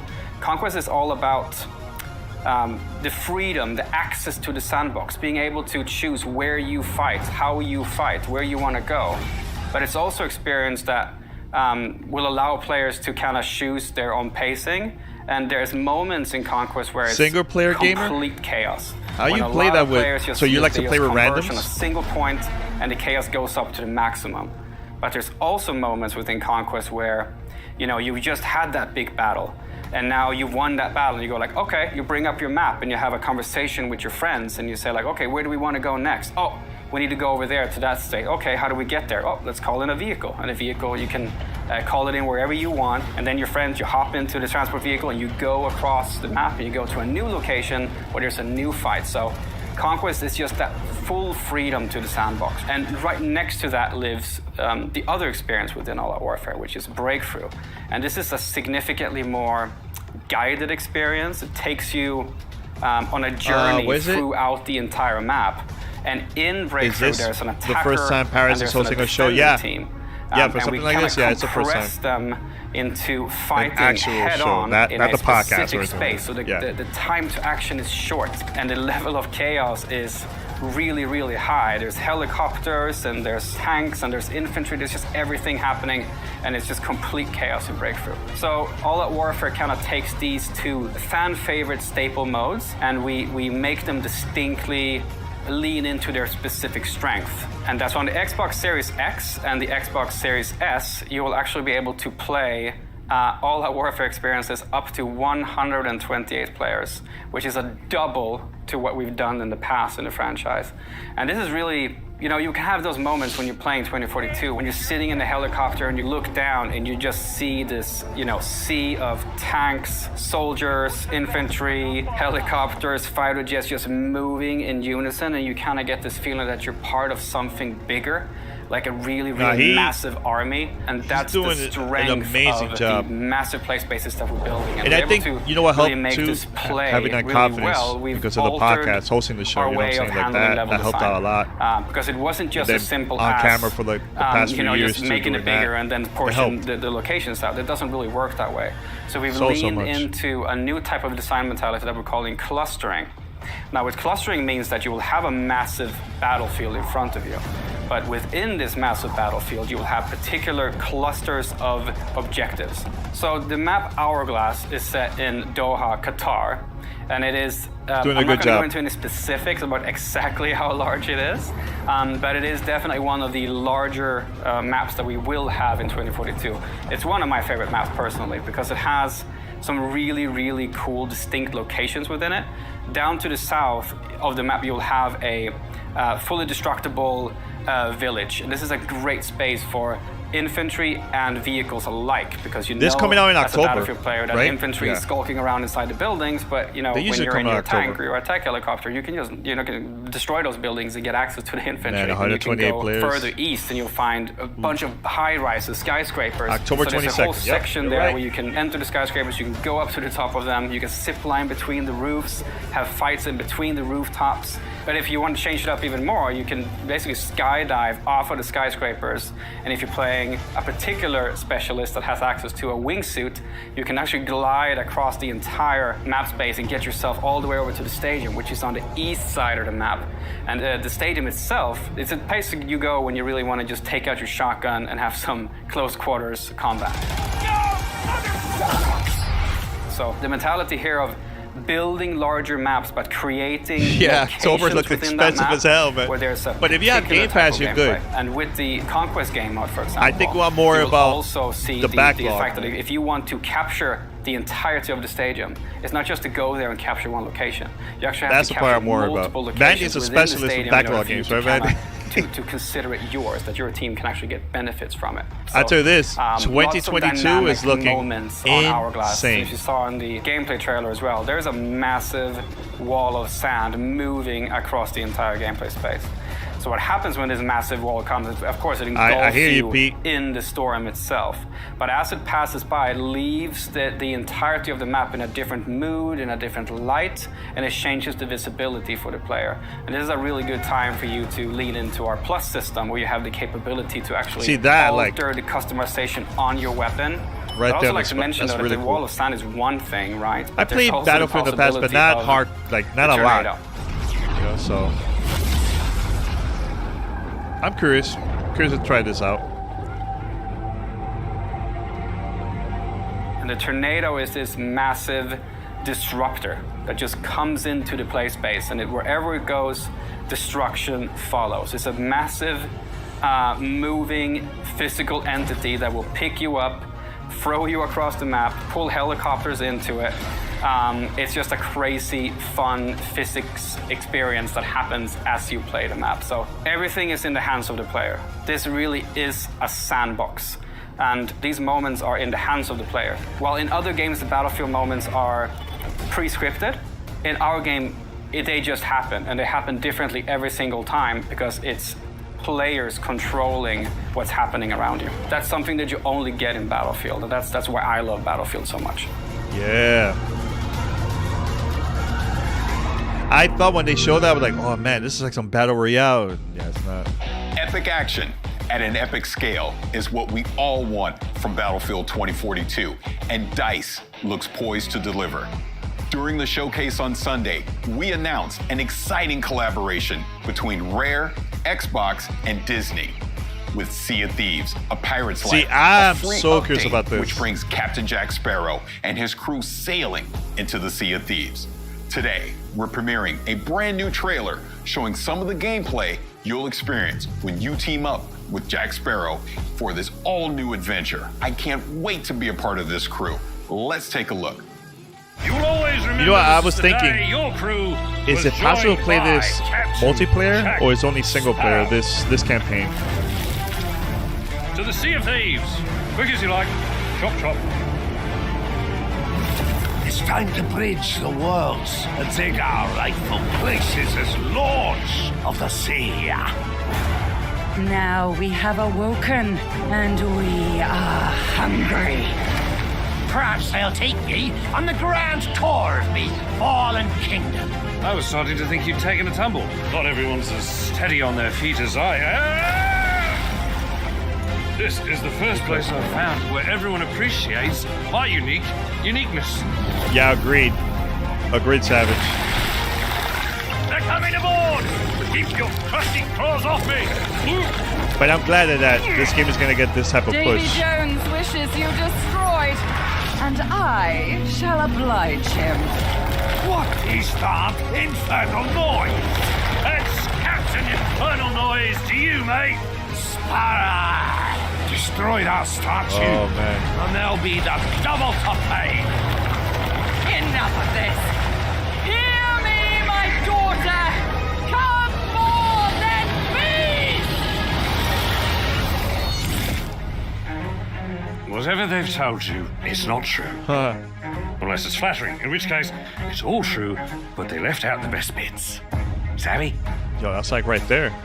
Hey everyone, Next week. Joni, executive producer on Sea of Thieves here. So we've shown you the cinematic trailer, we've shown the I met gameplay Joe trailer, but there's at still E3. more to come. Cool So guy. on Sunday at 11 a.m. Pacific, 2 p.m. Eastern, 7 p.m. UK, and 8 p.m. in Europe, we have the Sea of Thieves: A Pirate's Life showcase. So this is a real deep dive just into all of the details behind this collaboration with Disney. How did we bring Jack Sparrow into our world? How do we capture his humor and his charm and all of the kind of characters that are coming in as a part of this? You're going to get a first look at a couple of tales and actual gameplay of those. We're going to get some behind-the-scenes interviews with our development team, and also just to chat with us, with Disney, just about how this collaboration came to be. So it's going to be amazing. I hope everybody tunes in. So we'll see you on Sunday. This is a big thing, man.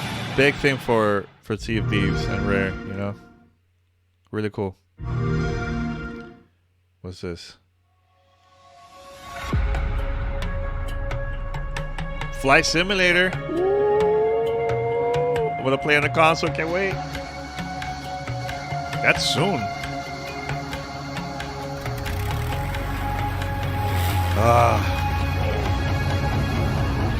Can't wait to play this. I've never played this game, but it looks so beautiful.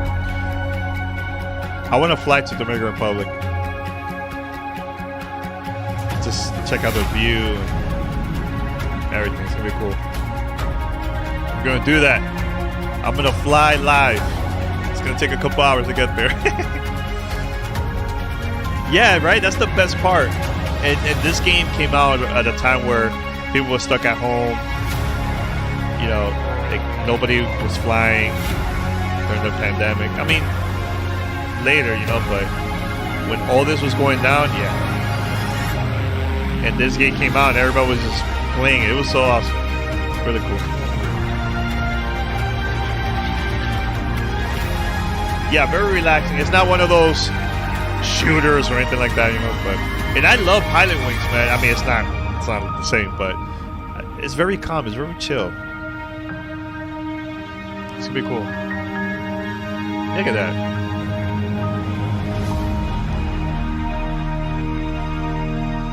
Yo, and it pick up real time like weather and everything. Oh, that's gonna be dope. It's gonna be dope to check out.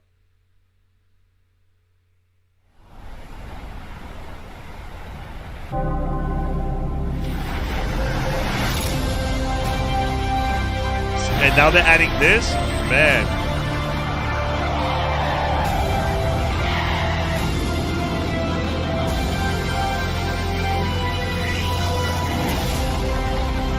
Prototype, yeah, I have.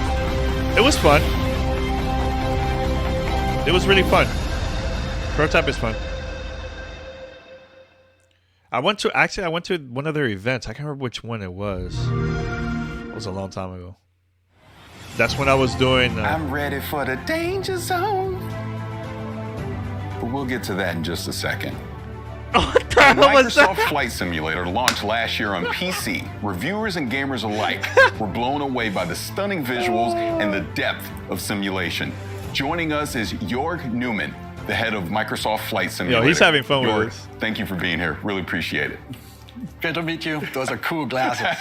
You get your jacket. Yeah, I got my jacket as well. So you had some announcements this Sunday about Microsoft Flight Simulator. Can you go into that a little bit? Yeah, it was super cool. We announced that Microsoft Flight Simulator is coming to Xbox Series X and S. And the franchise has an awesome history on the PC. It's going back all the way to 1982. You know, it predates Office and Windows.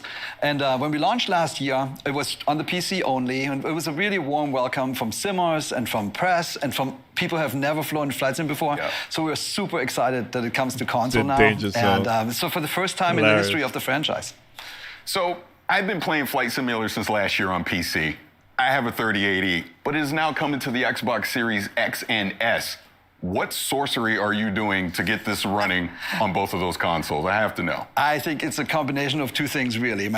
First off, it's a super powerful console. Yes. And then we are really using I love that Xbox is just having fun with this too, man. So as you know, Series X I'm and glad S that is they're like a beast. The they're GPU open is about awesome. it, you know what I'm saying? Super powerful CPU with multiple cores, RAM, fast RAM. We can run in 4K. That's super important for planes because you sit there in the cockpit, you need to be able to read all the text. SSD, fast internet. So it's basically the equivalent of a really powerful high-end PC. And on top of that, on Flight Sim, we're using the Microsoft Stack a lot. Like we have 2.5 petabyte of data.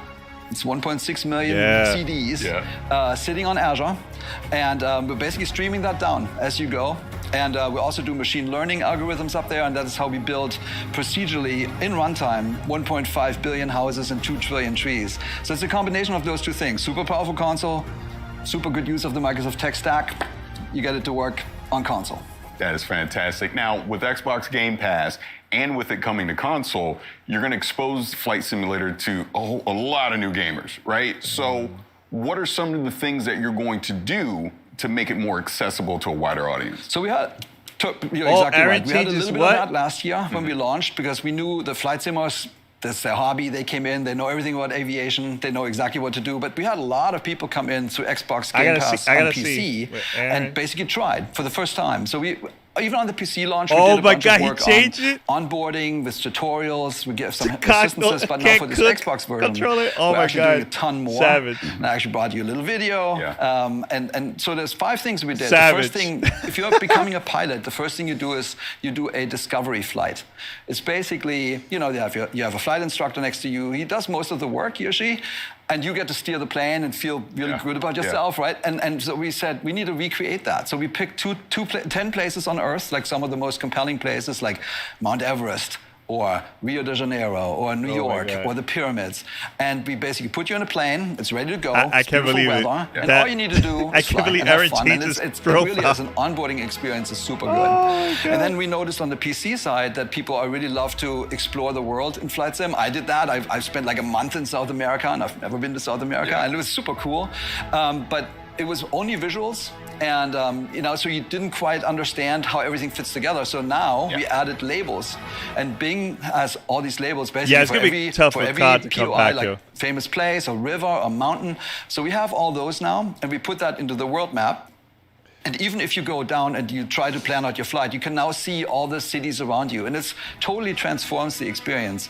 Same in game. So we now have labels in game where you see, you know, here's Everett. Over there's, you know, whatever. And you learn about the planet more. I'm checking out much what more people are saying on Twitter. Just experiencing the planet. Oh, yeah, absolutely. Yeah. The next thing we did is we revamped the tutorials. We wanted to basically smoothen out the onboarding experience. Have anybody played this on like using the controller? So we had 8 tutorials on the PC. Now we have 22.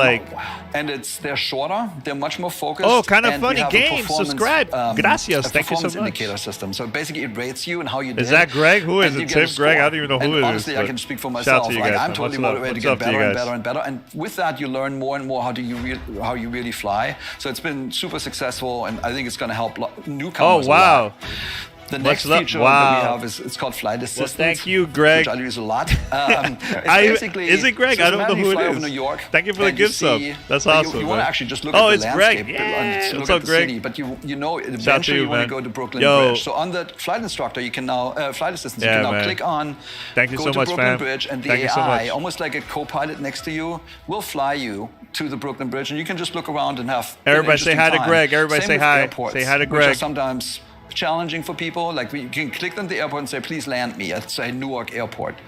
And then the last thing is if you really get yourself in trouble, like you stall at the plane or something like that, you can actually now click into, you can now go and basically say recover. And it's almost like the pilot is sitting next to you. It's super helpful. I think that people will love it. I'm telling you, I'm going to fly all the way to the Dominican Republic. I'm going to do it. We learned I'm going to do it live on the stream. Everybody's good taking off, but some people are hesitant to land, specifically when you look at like big international airports and they seem scary and you need to talk to the air traffic controller and all that super technical. Who wants to fly with me? So we added a new feature called Land Anywhere.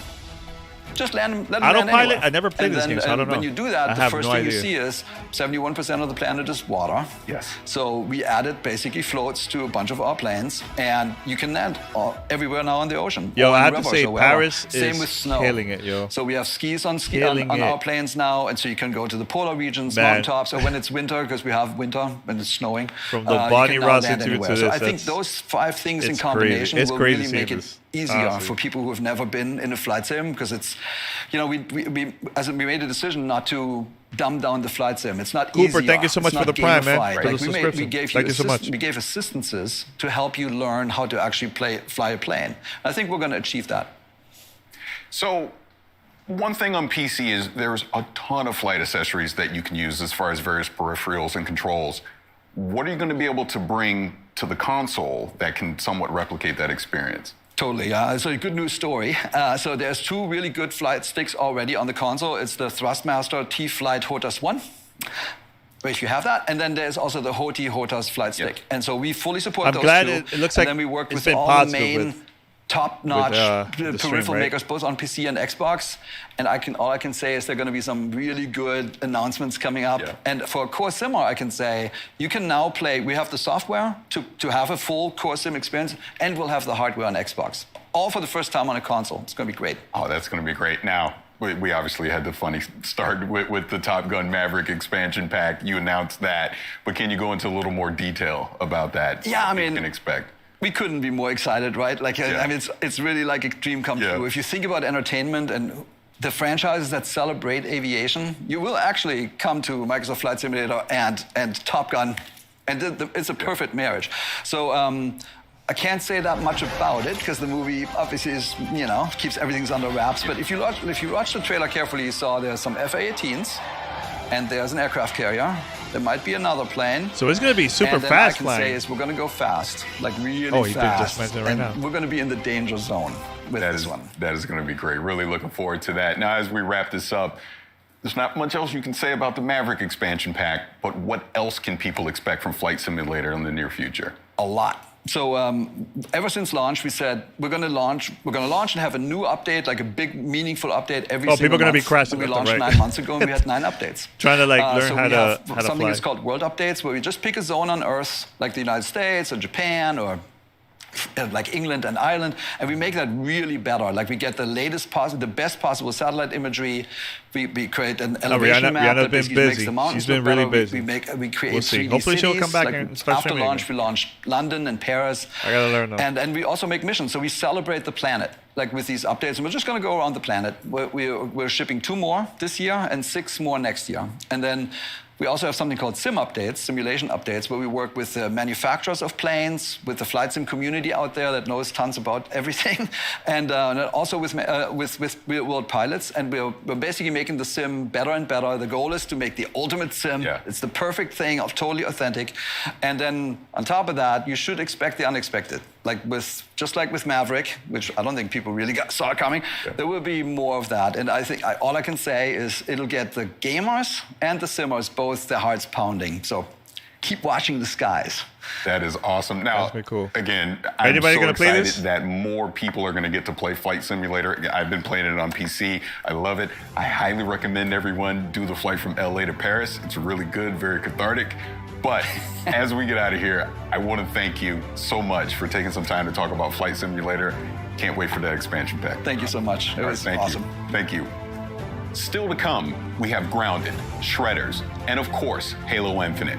But first, one of the best PC games of 2020 was Hades, and it's got a ton of awards to prove it. Here's a closer look at what we can expect from Supergiant Games later this year on Xbox Series X and S. All right. We just announced that Hades, our Game of the Year winning roguelike dungeon crawler, is coming This soon video to contains Xbox. spoilers. And I want to introduce you to some of the gods, ghosts, and Spoilers. monsters you'll meet in our rendition of the ancient Greek underworld. You don't need any prior interest in Greek myth to get into Hades, but as you play, maybe you'll get to wondering how much of this stuff comes from mythology. The answer is a whole lot. Greek myth is filled with wild, fascinating, often contradictory stories of these larger-than-life characters. This is Pete's The Olympians Game of are the a Year. big, complicated family, always bickering and always pushing each other, and their portrayals in classical mythology inspired our portrayals in Hades. Let's start with Hades himself. What is it now? I've a mountain of infernal parchment work. He's often relegated to the role of villain in many modern adaptations of Greek myth, but in classical mythology, he's a complicated guy, and much more principled than some of his brothers or sisters. He's so fascinating, we made a whole game about him. As the god of the dead, Hades has an imposing reputation to live up to, so he even has a monstrous pet in the three-headed hound of hell, Cerberus. The idea that this savage beast was still somebody's pet dog crystallized how we wanted to portray the gods in Hades, that despite being immortal and all-powerful, they're not so different from the rest of us. B, have you tried this for the Swiss too or no? Zagreus. We've heard from many players who figured Zagreus was a god of our own creation. After all, who's ever heard of Hades having any kids? But according to some ancient sources, he did. Greetings, Father. My ransacking was a delight, thank you for asking. So I'll just be on my way again. In classical mythology, Zagreus is a little-known chthonic god, meaning a god of the underworld, sometimes associated with Dionysus, the god of wine. But in other cases, he is associated with Hades. How could Hades have a son nobody knows about? How does he fit into the myths we do know of Hades? We were so drawn to answering these questions that they form the basis for the entire story. I want to get that sweater.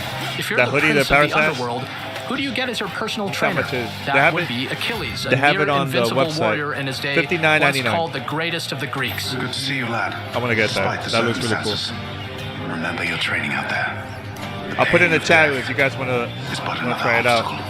Hades takes place Bye. after his Here it is. untimely demise during the Trojan War, once he's had a lot of time to reflect on his life choices. Achilles lived in glory, so he's got an okay gig in the afterlife, but some wretched souls end up in a really bad spot in the underworld. And for better or worse, they get to meet Megara. Ever stubborn, Megara. Maybe my whip might make you reconsider whatever it is that you're attempting here. She is one of the three Fury sisters tasked with voice torturing acting in this some of game the is absolute worst souls for all eternity. And in our game, she's also tasked with making sure Zagreus doesn't make it out of the underworld. It is These big. two have a lot of history, It's, and since coming the on story Game of Pass. Hades keeps moving forward each time you play, the more you run into Megara, the better you'll get to know her. There's also Thanatos. Approaches. He may decide to drop in on you when he isn't busy whisking the souls of the recently departed to the underworld. Thought you could just get away from me, did you?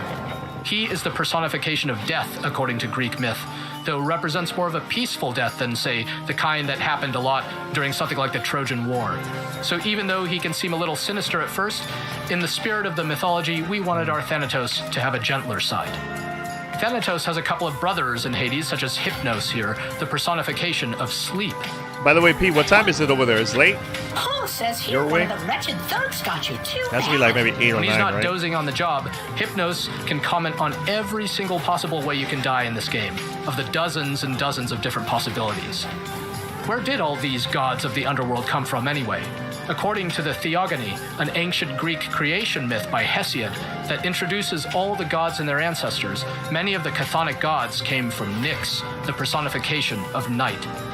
Darkness Wow, guides it's you, 11:15. child. You have outgrown this house. Of that I am now certain. 11:15 a.m. Should over you here. return again here, I shall keep you safe. She is a primordial goddess, meaning she is much older even than Hades or the Olympians. And in our game, she has an important role in the underworld, not the least The of which pacing is of this helping you unlock presentation some of your is hidden power. so well There are done. 30 Feels different good characters watching to meet this. and And time grow is going closer like to this the more super you fast. play Hades, and we hope you enjoy getting to know them all. Some of them feel truly ancient and godlike. Some are funny, some are scary. We found them incredibly inspiring and hope you do too, once you get to meet everybody when Hades comes to Xbox One and Series X on August 13th. Damn, what a great time to be a gamer, man. This is so many good games on Game Pass.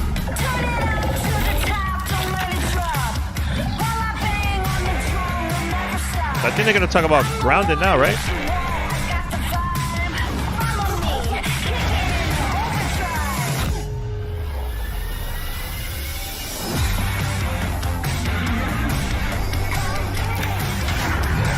Grounded Shredders.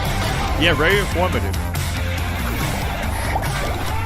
It doesn't feel fake, right? Like, it doesn't like, hey, guys, like, feels legit. And Parris having fun with this, you know, it's entertaining as hell.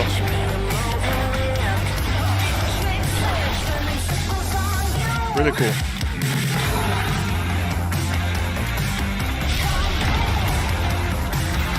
very, very positive feedback from a lot of people.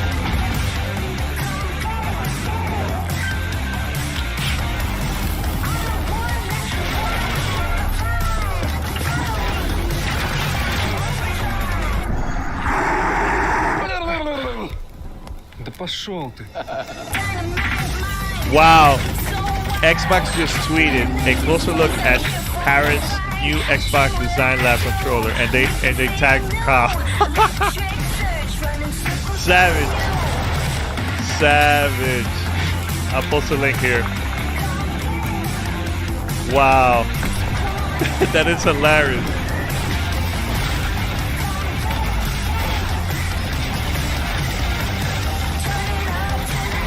Oh my God.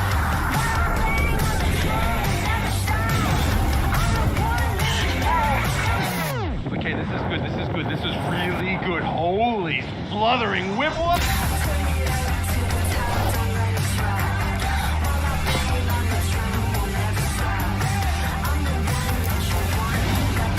You gotta give it to Xbox, man. They're doing an amazing job with just the communication with the fans, with the consumers. They're doing a really good job. Social team on point. Everything is good.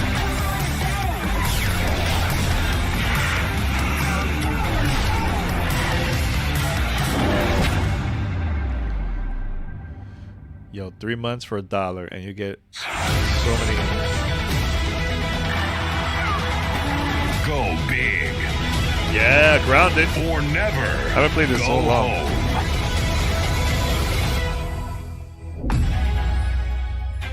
And I love this. Still updates nonstop. Here to tell us more about the Grounded update are Adam and Eric from Obsidian Entertainment. Gentlemen, thank you so much for being here. Thanks for having us. It's a pleasure to be here. Yeah, it's a real honor. Yeah. No, absolutely. Love Grounded. Love everything that you guys have been doing with it. Now, my They've been first on the question podcast is before. This mushroom Check system. it out. What can you tell me about that? Yeah, so that's one of the big things for the Shroom and Doom update is mushrooms. We're really changing how the yard is with mushrooms. Adam was the one that was Every on the mushroom podcast. that you see in the yard Super is now cool guy. harvestable, which is really cool. So the small ones, the big ones, the big toadstools, the ones that you find in caves, now those were present in the yard before, but now you can actually harvest them and get mushroom stuff out of them.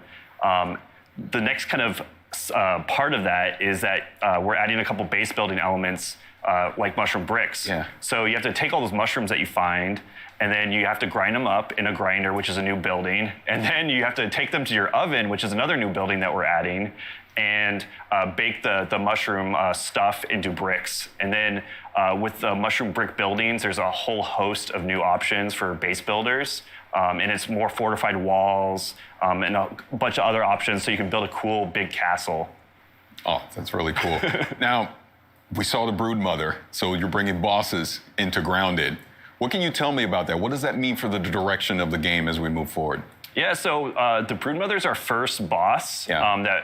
So we You know what actually launched with the I know Broodmother, Parris. and we didn't really feel it I like hit the that right mark. So we took the Broodmother out, he's and we asking wanted to these spend a lot of questions. time making it a really You know, memorable it's boss not fight. scripted or anything like that, We put you a know lot what I'm of saying? I development love effort that. It behind feels the real. Broodmother, It and it's doesn't going to really feel feel like like a an big, huge infomercial, fight you know? and a memorable one. It's really cool. There's Really a cool lot of kind seeing of cool things with it. I don't want to spoil everything. I want players to kind of experience it for themselves. But it definitely is something that we want players' feedback to see, like, what do they like? What do they not like? How is the challenge? We want to make it really challenging and have a good reward for defeating the Broodmother. But is it too hard?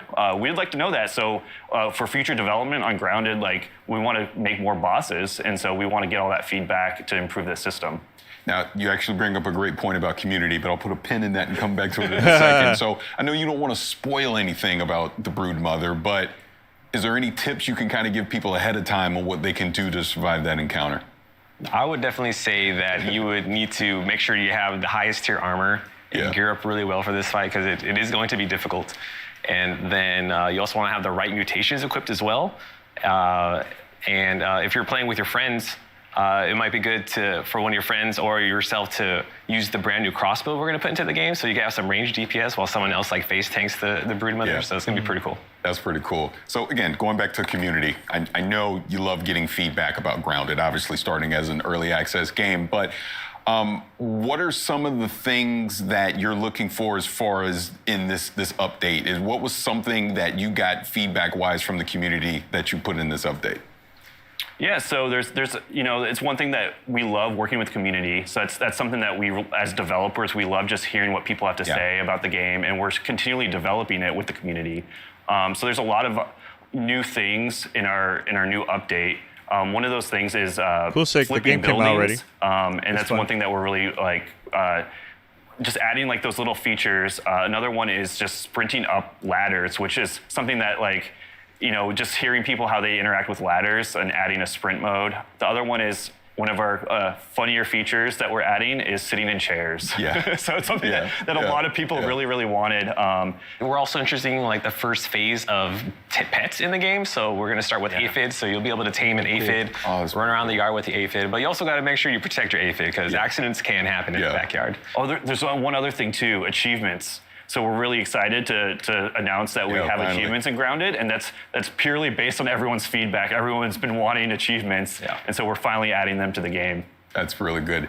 Now, again, sticking with this, the topic of community. So this was an early access game, and it sounds like pretty much the foundation of what Grounded is was built off of community feedback. So how does that process work internally for you as far as people submitting like, hey, I want to sit, I want achievement pets. Like, how does that whole process work? So we have a lot of like avenues where we gather feedback from the community. So we do weekly developer streams where chat can ask a bunch of questions when we have Adam on or other developers or myself. And we'll gather feedback and sessions there. And then our main source of feedback is through our official Discord, Grounded the Game.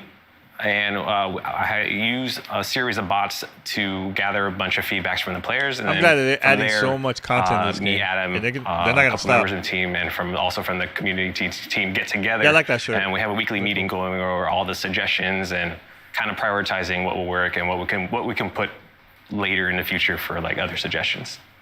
Excellent. Well, gentlemen, thank you so much for taking some time to come talk to me about this new update for Grounded. It looks like a lot of fun. I'm going to get to sit, I guess, right? Yep. So that's great. Thank you so much. Yeah, it's been a lot of fun. It's almost time for a closer look at the multiplayer trailer for Halo Infinite. But first, it's time to see what the snow, the slopes, and the powder spray look like when powered by Xbox Series X and S. This is Shredders. Hey there, and welcome to this stream where you'll get an extra glimpse on our snowboard game that's called Shredders.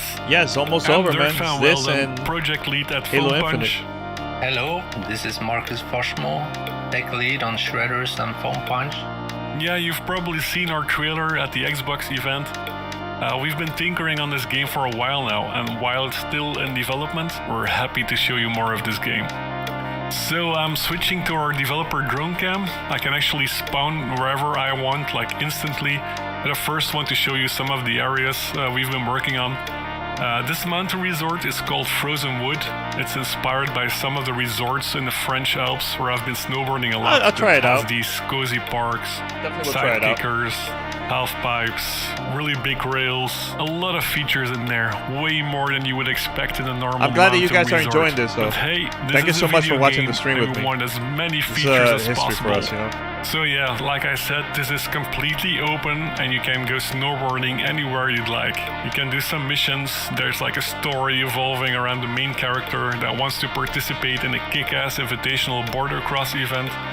But you can also just cruise around and find some nice lines with a good flow, like for example here in this pillow-like environment that was shown in the trailer.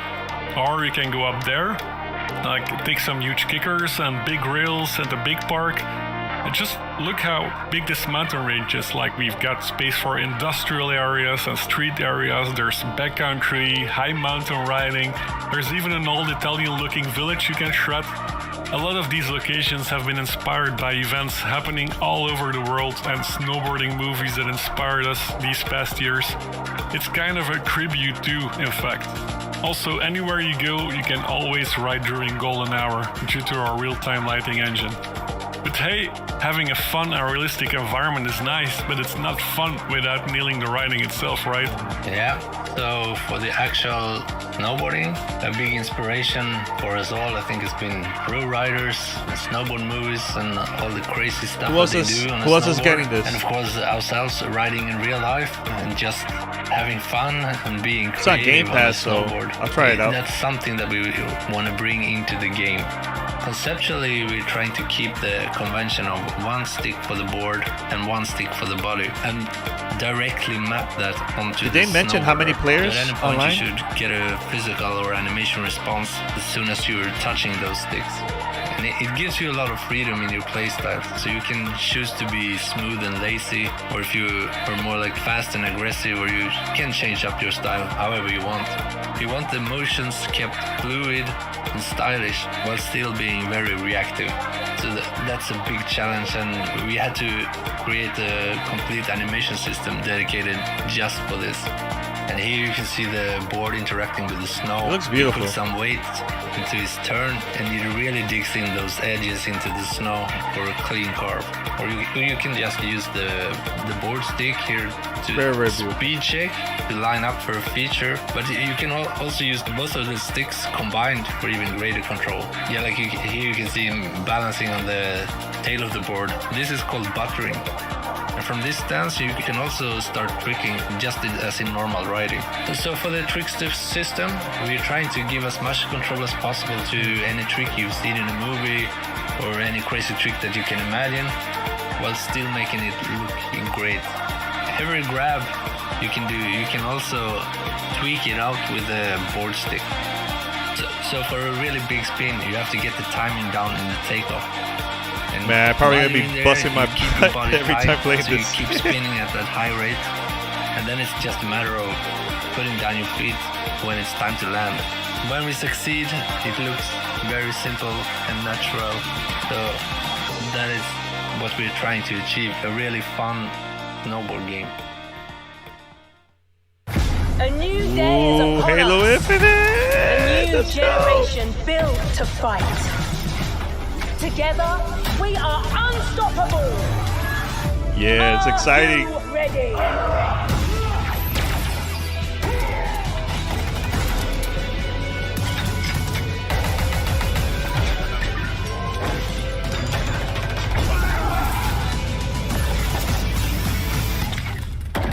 No scope.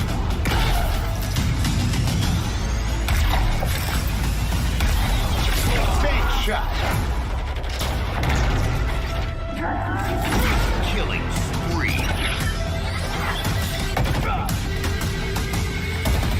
See this part right here? Is after this, right? Hello, let's do Right here, some right here. damage. Oh man, Skewer acquired. I'm so excited to play this. Grapple jack. Claim the enemy flag. Return it to base.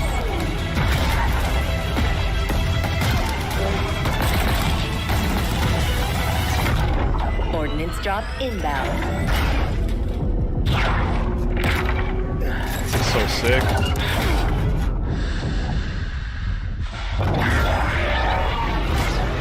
Yeah, we gotta have game night with this 100%. For sure, we have to do that. Please call at your earliest convenience. Yeah.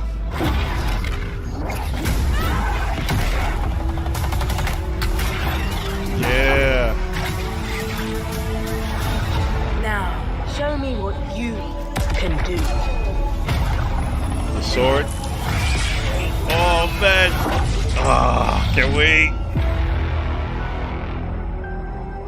Yeah, this trailer is so well done. Woo. Holiday 2021. I am so excited to have Tom, Alex, and Quinn from 343 Industries. Gentlemen, thank you for being here. Thanks for having us. Now, I've watched this multiplayer trailer numerous times, and I want to see some specific moments from it so we can break it down. So can we roll the trailer to 15 seconds in, and let's talk about a new character? A new day is upon us. A new generation built to fight. Together, we are unstoppable. Yeah, right, Pete? So dope. All right, now who is this character? She looks like she's in charge. Your senses are right there. She's very much in charge. That's Commander Lorette. She's in charge of the Spartan Academy, which is the kind of contextual wrapper that the whole multiplayer universe lives in.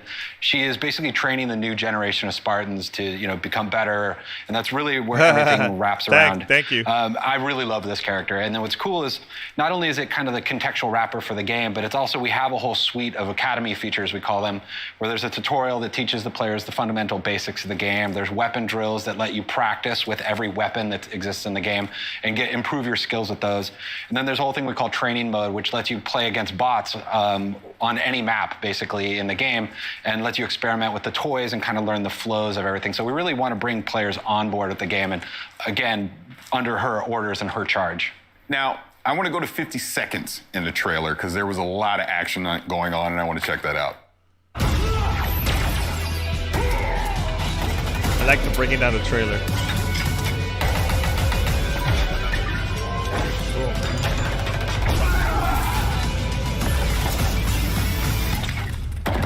No scope. Love that. Yes. Big shot. Killing spree. Yes. Now, you may have noticed I sat up in my chair a little bit on that one because there was a lot going on there. So please, if you can break that down, let me know what we were seeing.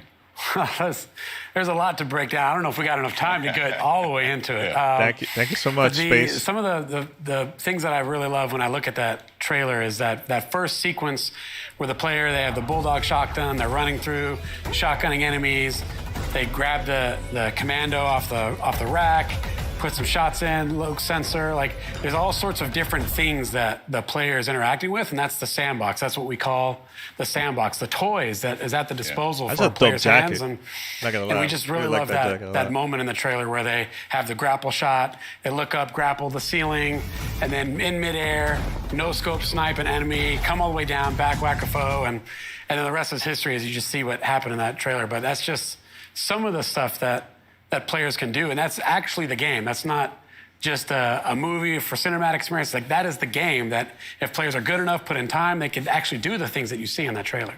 Yeah, and few things are more important to Halo multiplayer than like interacting with the sandbox and combining it, picking it up off the map and combining it into awesome play styles. So what we did was every sandbox item in the game, when it spawns, it's spawning on an object in the map, so you can see where those things can be found.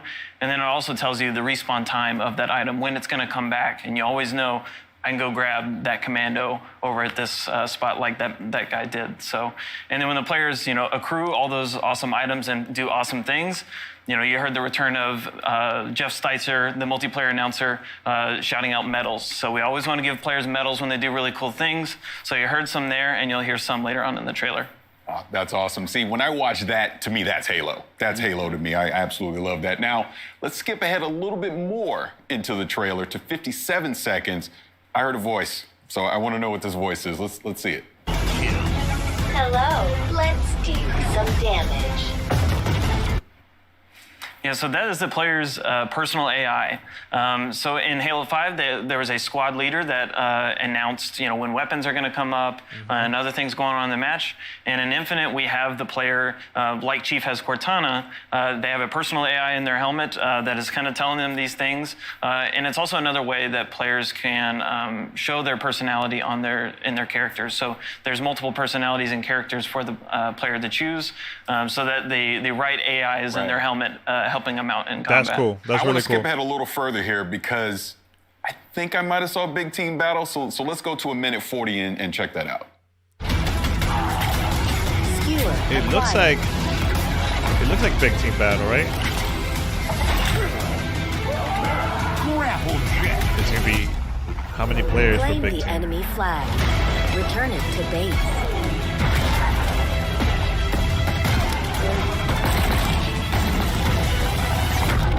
Ordnance drop inbound.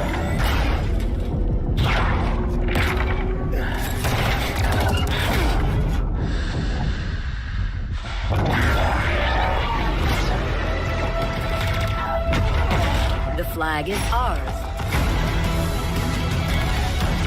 Please call at your earliest convenience. I think that looked like Big Team Battle to me. What's coming new? What are we going to do in Big Team Battle in Infinite? I mean, it's not even just that. I mean, it actually opens with a 4v4 with a vehicles map called Behemoth at the beginning. So we actually are bringing vehicles back into the 4v4 arena. But then, yes, it definitely transitions into the 12v12 actually BTB part of the game, where we're actually making it a bigger team battle this time. Really wanting to index into the battle fantasy with the more players. Where instead of like vehicles just spawning around the map, we have pelicans drop them off. We have ordnance pods that drop in new weapons. And inside of that whole time, you have the battle commander, Lorette, talking in your ear, giving you orders and trying to kind of encourage you to play around, but really just bringing the whole sandbox and the play style around this whole battle experience that we're building. Yeah, Tom brings up some good points there of Commander Lorette, and this you've got it's your commander exciting on the to comms, play this, and then you've got the Pelicans dropping vehicles and items off. You got drop pods, everything. It's just like this theater of war that this time around it is this 12v12 bigger team battle, if you will. And just that ending segment, which is like a capture the flag match, is just so beautiful and awesome, where you've got the Pelican drop the Banshee off, teams fight over it. You and your teammate are just making a beeline for the Banshee. Your teammate gets picked off by the sniper, and you're like, oh no, and then you get the skewer, take that sniper out, jump into the Banshee, and you hit the jets and fly up into the sky and go for the enemy flag. That to us is what is so exciting about this version of Big Team Battle, with all of the toys, all the vehicles, the modes coming back, the maps, the brand new maps that you see there. I mean, it's going to be an amazing experience. Yeah, trust me, I cannot wait to get my hands on it for myself. But let's move on. I want to go to 208 in the trailer, because I think I saw a samurai. So let's check that out. Let's go to 208 in the trailer. That looks really cool.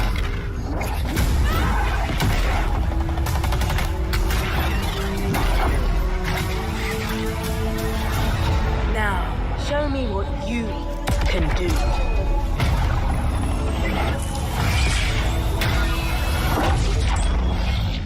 Okay, so I guess next would be a ninja, because that was definitely a samurai. So kind of talk about that. So we're going to start seeing some more customization with the armor coming in? Yeah, I mean, that is a samurai Spartan armor. Yeah. And so it'll be an armor you'll be able to unlock for free in the first season, which is super cool. Players will be able to equip it, gain more armor pieces and customization options for it, et cetera, across the season. And then we actually have more of this stuff kind of coming down the line.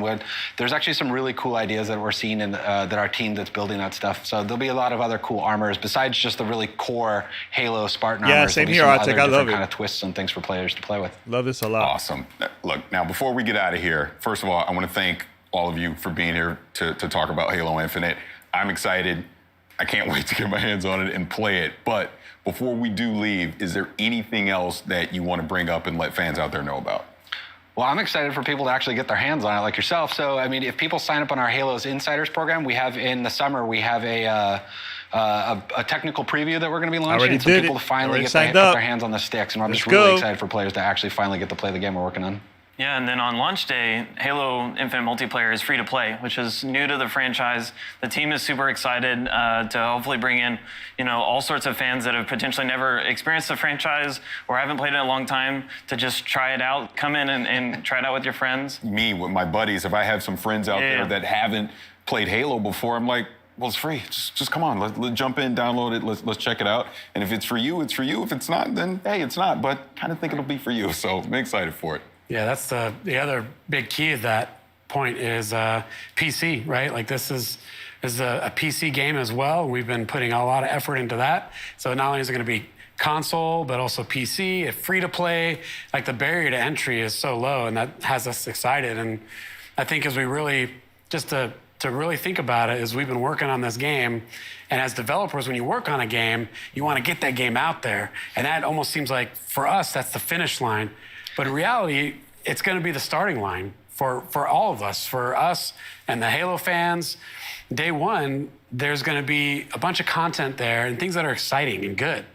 But then we're going to add more content. We're going to add more maps. We're going to add more modes and weapons and vehicles, equipment items. And it's just the beginning of this whole journey that we've been on for a while. And we're going to take everyone else with us as the game comes out. I'm excited. Gentlemen, again, thank you so much. Now, for fans who want to learn even more about Halo Infinite multiplayer, check out the brand new deep dive video with the whole multiplayer team over on HaloWaypoint.com. And allow me to give a big thanks to everyone who's joined us today. Whether you play your favorite games on Xbox, PC, or Game Pass, the next 12 months will be nothing short of spectacular. You did a good job. It has been my absolute honor to be your host and share this experience with you. But before I go, here's a gameplay deep dive from the team behind the highly anticipated Scarlet Nexus. You did good, man. Great job, Parris. Great job, man. 世界観を表現した世界観が収められたものになってます。で、見た目ビジュアルのこのスカーレットネクサスのビジュアルの特徴だとか、あとはキャラクターの見た目だとか、様々なルックスについてこのクリップでは紹介しようと思ってます。はい、この都市はこの世界の中では一番大きな都市というふうに紹介されています。ここはスオという都市で、このゲームの中心になる場所です。でこのスオの都市の見た目のインスピレーションは東京の景色と日本の90年代の景色をイメージしてます。ユニークなビジュアル部分っていうのはいくらかあると思うんですけれど、であと今回はセルシェーディングとリアリスティックな背景を構成するような見た目を選んでいるんですけれど、それはまず密度感を表現したいからというのが一つありました。であともう一つはそのセルシェーディングのキャラクターとリアリスティックな映像が混ざることによってまたそこでも異質な見た目、ちょっと面白い見た目にならないかなっていうのも模索しました。でただ単にセルシェーディングのキャラクターをリアリスティックな背景に置いてしまうとすごく浮いてしまって見た目が変になってしまうっていうのを懸念してたんですけれど、うまくそこを混ざるように工夫したっていうのが今回の苦労した点の一つではあります。で例えば今映像の中で東京タワーが映ってると思うんですけれど、これは日本では有名なランドマークで海外の人も見たことがあるかもしれないものと思うんですけど、その東京タワーがものすごく大きなサイズになっていて、でこれ3000メートル富士山と同じぐらいサイズがあるんですけど、それだけ大きなもの本当はそんなサイズない333メートルの東京タワーをそれだけ大きくすることによってちょっとおかしい異質な景色みたいのを作りたいっていうのがありました。そのさっき東京の都市をいろいろと混ぜるみたいな話をしたと思うんですけれど、それというのもその僕たちも知ってる街なんだけれどちょっとおかしいみたいなそういった異質さを出したいっていうのがありまして、なので東京タワーも僕たちは知ってるものだけどすごく大きなこんな大きなサイズじゃないんだけどこういったものがこの街の中にあるってことで何かちょっと変な場所だなっていうふうに思ってほしいっていうのがありました。I'm very proud. Thank you everyone for watching the live stream. 大きな桜の木というのは日本を代表する桜の木なんですけど、それがあまりにも大きなサイズになっていて、これもさっきの東京タワーと同じで異質さを感じてほしいと思ってやっていることです。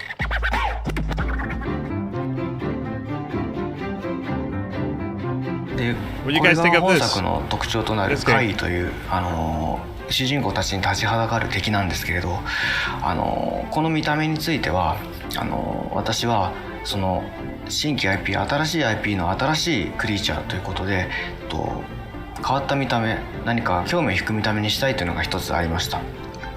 でその上で私たちの感覚とは違うものを取り入れたいというのがきっかけにありまして、実際にアーティストの力を借りてこの怪異のデザインを再現してます。でそのアーティストの表現というのはその美しさがありながらもその死の世界だとかそのネガティブなイメージとポジティブなイメージを一つにしたような幻想的な表現をする作家の方なんですけど、また彼らの動きについてこだわっているのは私たちの知っているような生き物でありそうで生き物のようであって私たちと違うものであるっていうのを表現したいっていうのがあったので、動きの中に一見動物のようで急に違うような動きをするだとか、人間のようでいて人間と違うような動きをするだとか、そんなモーションを取り込んでます。なのでモーションを作るときには人間っぽい部分だけはモーションキャプチャーを使ってるんですけど、そうでない部分は手付けなどにしてその人間の動きとそうでない動きをミックスさせることで不思議な動きにできないかなというのを考えていました。はい、共に新入隊員としてこう入隊したキャラクターが2人いるというところで、同じ時系列から始まって、ただその同じ境遇に置かれている一つの物語をそれぞれの視点から描いていく。でそれぞれ視点で描くことで、その時片方の視点では見えなかった状況とかを別の視点ではこう楽しんでいただける、そういうストーリーの楽しみ方を皆さんに提供したいと思って今回2人の主人公を用意しました。そして1人目がこちらですね、ゆいとすめらぎキャラクターですね。彼はですね非常に正義感が強くて、幼い頃に貝飛ばすぐに自分が貝から救われたっていう経験を持っていて、でその経験から自らも、貝飛ばすぐに志願して入隊したっていうキャラクターになっています。はい、そしてもう一人がこちらのカサネランドールですね。Yeah, I'm gonna try it, 彼女はですね非常に優れた超能力を持っている、もうエリートと呼ばれる、キャラクターですね。海飛ばす軍からも、スカウトして入隊した、非常に、優秀なキャラクターです。Yeah, it looks really cool. 左側がですねこの重ねの視点ですね。で右側がユイトの視点でのイベントシーンですが、今重ねの視点でご覧いただいた通り、ちょっとユイトの姿が見えたりとかしています。で今重ねの方ですね、一緒に同行しているキャラクター、このキャラクターが実は未来予知の能力を持っているキャラクターで、ちょっとこのユイトたちがやられそうだなっていうのはちょっと分かるようなシーンになっています。この頃ユイトの方は今止めてますけど、これはユイトの方では入らずに次のシーンに進んでいきます。という形で、進んでいくと、Hey, thanks everyone for sharing my videos. I posted like clips of 同じようなこう状況に置かれてしまう。ユイトの方ではこういう風になってるんだなっていうのは分からずに進んでいきますが、重ねの方ではやっぱりそうなったかっていう形でこう物語が進行していきますね。こういう風にこう同じ一つのシーンでもですね、それぞれがこう、つながりを持って感じられる、そういう風なストーリーラインを作ろうとして、今回のこの企画から今こう発売までっていうところでもうほぼ4年以上かかってるんですけれども、このストーリーラインというところももちろん企画の最初からこう作っていってはいるんですけど、非常にこの多くの時間を要していて、もうこの2人のこのストーリーこう緻密にこういうふうにこう絡み合ったつながりを持った一つのストーリーとして完成させるまでにやはり2年から3年の歳月を要しております。であとはですね、アクションの部分に関しても、開発チームとすごく議論して決めてまして、特にこの念力アクションもどういう風な念力を使えたら皆さんが分かりやすく直感的にこう気持ちよくなってもらえるかっていうところは、非常にこう開発の中でもですね、議論を重ねてできてきた部分がありますので、この念力を使うユニットと重ねのこのストーリーですね、物語っていうのをぜひ楽しんでもらえればと思います。はい、本作はですね、もともと僕がサイボーグ009とかいろんなキャラクターがいろんな能力を使って戦う集団っていうものが大好きで、そういういろんな能力を使う集団を改めてゲーム化したいっていう思いで企画を立ち上げました。あとサイキックアクションのもう一つの主軸として SAS というものがあります。正式名称はストラグルアームズシステムというんですけど、仲間キャラクターから超能力を借り受けるシステムですね。脳を接続して仲間キャラクターから超能力を借り受けることで、いろんな超能力をユートと重ねは使えるようになります。今画面上では放電の超能力を今使おうとしているんですけど、放電の超能力だけに限らず、瞬間移動とか透明化とか、ポピュラーで誰しもが一度は使ってみたいっていう超能力を選定してます。本作のキーワードとして赤い線っていうものがあるんですけど、サスを使った時に赤いケーブルが背中に刺さって戦うことができますの。Yeah, PS4 vibes for sure. サスケーブルデザインする時にそうですね、見た人の印象に残ってインパクトに残したいところはまずあったんですよね。でそういう時見た時に過去タイトル見た時に、例えばキングゲイナーの刺さってるケーブルだったりとか、あとはそうですね、日本のアニメのガンツなんかもケーブルが刺さって戦う様っていうところがすごくクールだったので、そのあたりはインスパイアされながらデザインっていうものを進めた経緯がありますね。はい、本作ですね、念力で戦うんですけど、単純に投げ飛ばすだけじゃなくて、このロケーションに置いてあるオブジェクトをいろいろ活用することができます。今工事現場にあるので、工事現場のロケーションなのでダンプを上から落としたんですけど、そのようにそのロケーションに合ったそのオブジェクトを、自分なりに扱うことができるってところが、はい、ここはそうです。Look at that. It's like PSO. ドラム缶を By the way, you guys の try 中 it か out. ら It's 水を free. 出してその Go check it out.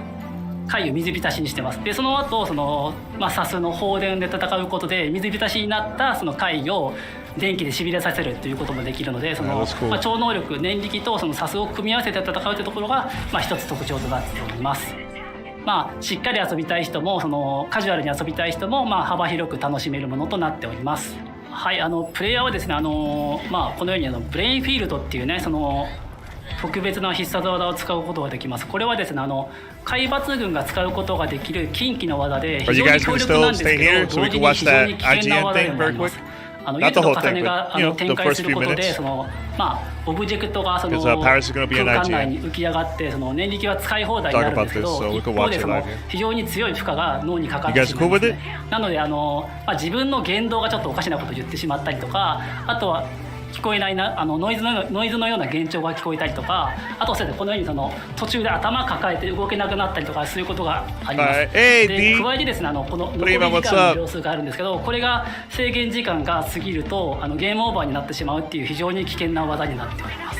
はい、なんだけどその非常に危険な技なんですけど、それをうまく使いこなして戦う自分がかっこいいっていう風な思いをプレイヤーに感じ取ってもらいたいなと思っております。あとそのブレインフィールド発動したらフードをかぶってそのたくさんケーブルが刺さった異様な姿になるかなと思うんですけど、これもその、ダークヒーローっぽいかっこよさがその、すごく危険な超能力を自分が扱って戦ってるってところを感じ取ってもらいたくてこのようなデザインにしております。So ready to see my friends. はい、こちらブレインマップと呼ばれるシステムになりますね。こちらはプレイヤーが成長するスキルツリーとなっております。このようにちょっとその脳みその形をデザインしたツリーを意識して作ってます。で今チャージがため攻撃ができるようになりましたね。このように能力を拡張して新たなアクションこの映像の中ではため攻撃で範囲攻撃をできるようになってるんですけど、そういったそのアクションの拡張だけじゃなくてその、念力ゲージが増加する強化系のスキルだったりとか、あとはアイテムを使用した後のそのクールタイムが短くなるような補助スキルとかさまざまないくつかのカテゴリーのスキルを習得することができるようになってます。でその脳みそをその脳神経を拡張していくようなデザインにこだわっていて、そのスキルを選択してボタンをホールドすることでその神経が伸びていってそのどんどんその脳神経が拡張していくようなそういうその体験になることを意識してデザインしております。I really enjoy the one now. You should try it out. はい、ブレインマップ以外ですと基本的に通常のレベルアップでその敵と戦って経験値を積むことで通常のレベルアップでそのパラメータが底上げされるっていうことに加えて仲間との絆ですね、仲間と絆形成することでその絆の力が強くなると絆レベルというものが上がってその、仲間から買い受ける超能力っていうものが強力になってきます。そのブレインマップと通常のレベルとあとはその仲間との絆を形成して成長させるってところがこの3つがこのゲームのその成長システムになっております。このゲームその武器と念力の流れるようなコンビネーションってところが一つ特徴にしてるんですけど、その流れるようなコンビネーションの体験ってところがシリーズ X だと 60fps で滑らかに体験できるので、その部分はすごくそのリッチな体験になってるなっていうふうに感じます。はい、開発チーム一同ねスタッフ個々が全力で携わったタイトルですのでぜひ楽しみにしていただけると嬉しいです。From my team and I, please enjoy Scarlet Nexus. Alright, he says please enjoy. Hey man, great job man, great job. Amazing job Parris. Very proud of you. This is the beginning of a lot of big things, man. Big things. And here, look, Xbox 20 is this year. I'm just gonna put it out there. I would love to host if they ever plan to do anything with Xbox 20. I would love to. If not, I'm throwing it out there. You never know. never know. You know, it was pretty cool seeing this. Really, really cool. And let's go to IGN very quick. Give me 1 second. IGN. Let's see what they're doing over there. I know Parris is over there. He told me he was going to be on. And let's put this big. We made and there's an USAA ad. insurance Great. for renters who make Fun. the most of their space and money. That's why we make it Fun. easy to cover the stuff you love for as little as 33 cents a day. USAA. What you're made of, we're made for. Let's see. Back and watch the Xbox Game Showcase extended, knowing what was coming, but not knowing how it was all put together. And the feedback I've seen so far, it's been amazing. Well, I know we have games to talk about, but we just have to hold on. First of all, I just want to genuinely congratulate you. Like, I felt so much just pride, not pride, but just joy for you of just watching you do that. I mean, that's not something that I don't know if Microsoft's ever done that, where they've invited someone from the community to actually host an entire showcase like that. And you did a phenomenal job. And it was so great watching you up there. How did it feel watching it back with your family? I mean, it felt great. Like, I'm clearly going to be my worst critic. So when I walked out, I was like, oh no. But you know, my wife and my kids, they're like, no, this is great. And then I started seeing all the feedback coming in. But I do want to say before we continue, I have to thank you, Ryan, and just everyone at IGN, and just because it was a little over a year ago. Last minute, you reached out because you needed someone to fill in on Unlocked. And I remember I was working at the time and a meeting canceled because I almost said no. And the meeting canceled. So yeah, I would love to come on. And that conversation you and I had back then obviously led to me doing more things with IGN. I went up joining Kind of Funny and, you know, obviously the stuff I've done with Gamertag Radio over the years, but it's just been this roller coaster that led to the moment that I just had today. And you're a big part of that. And I just want to sincerely tell you thank you. But overall, doing the show, the entire process, want to thank everyone at Xbox. It was just such a great opportunity to be able to do something like that. But really cool. Ultimately, I had fun, and I hope that showed, to everyone that was able to watch it, that I was just having fun with it, and it was a great opportunity. Just very thankful. Well, you're very kind to say what you said about me and about IGN, but you've been doing the work for years on Gamertag Radio, so I'm just happy to help put up the megaphone to be a Parris fan. But Destin, welcome in. Hey. There you are. Sometimes you click the close on the wrong wrong button and bad things happen. But yeah. All right, I want to start for a selfish reason and also for a legit audience service reason here with the Design Lab, the return of the Design Lab. Oh my God! This was, first of all, this was the moment of this entire thing, because Parris, you pulled off, and I realized I now by default I didn't know this was coming. I, by default, have the exclusive first interview with you after you performed and successfully completed one of the most epic friendly trolls I've ever seen in my life. Now, for those that aren't aware, Khalif Adams, who runs the absolutely essential Spawn on Me podcast, which I mean, he's been on here. Unlocked fans know who he is, but everybody should be watching and subscribing to Spawn on Me.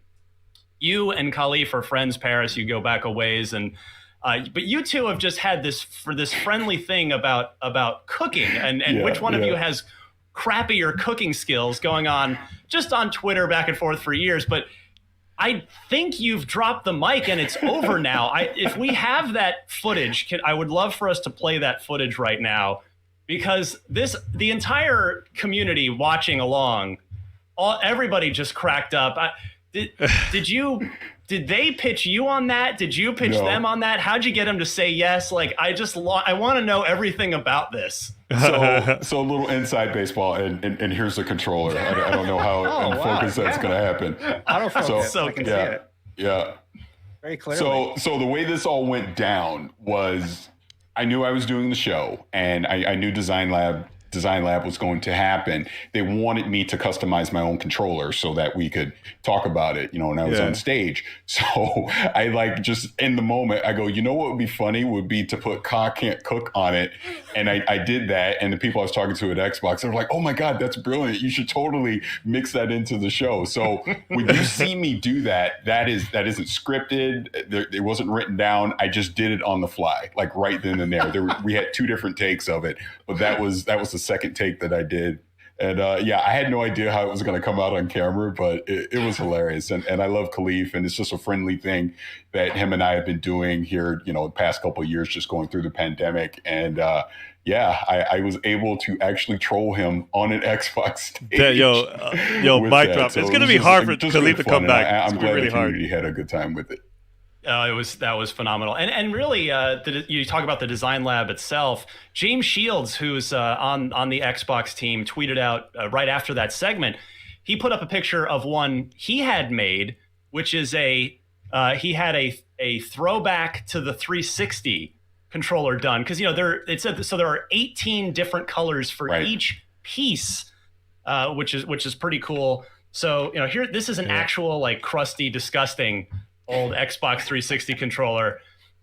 So I couldn't resist. During the broadcast, I followed James's lead and ordered it. And I cannot wait, because there's just something that strikes a happy, nostalgic nerve with that. So if you're curious, you can either, I guess my feed, DMC_Ryan, because I had retweeted James with basically the recipe, and then I posted my receipt as well that has the recipe on there. That's cool. It's really cool. But Design Lab's good stuff. Destin, are you tempted to do any custom controllering?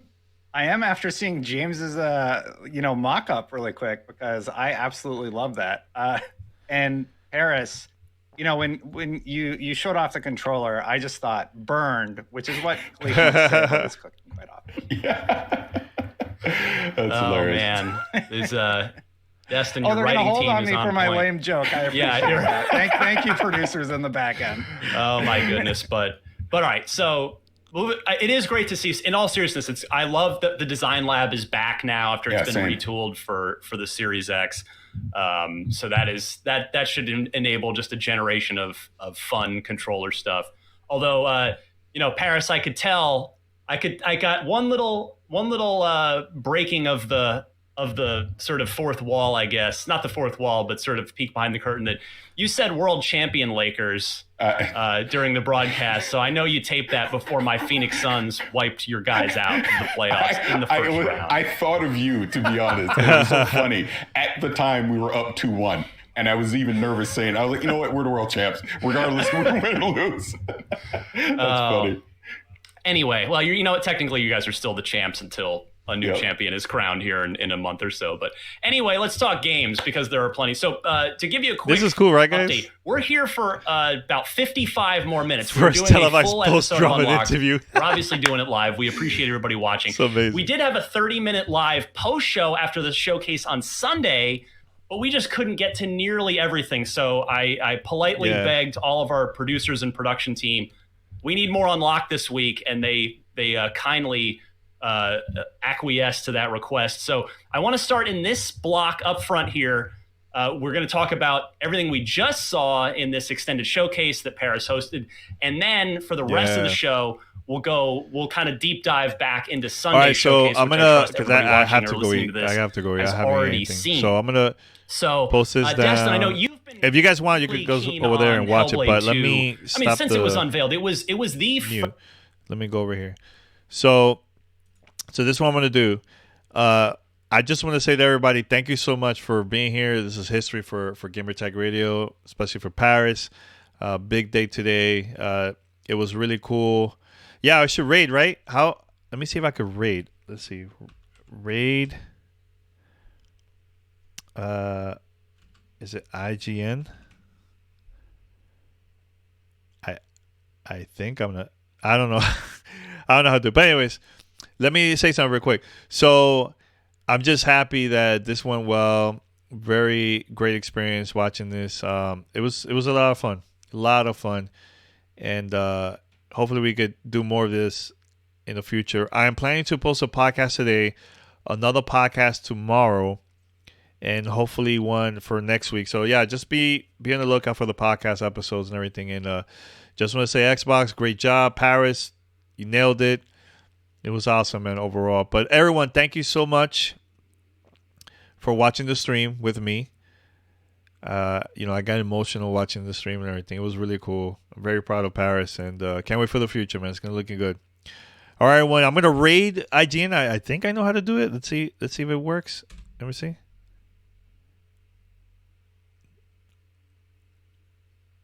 Oh, this channel has a follower or subscriber only chat. So I can't. It won't let me do it. Look, you guys go over there. It's fine. All right, everyone. Thank you so much for watching. I'm out. Peace.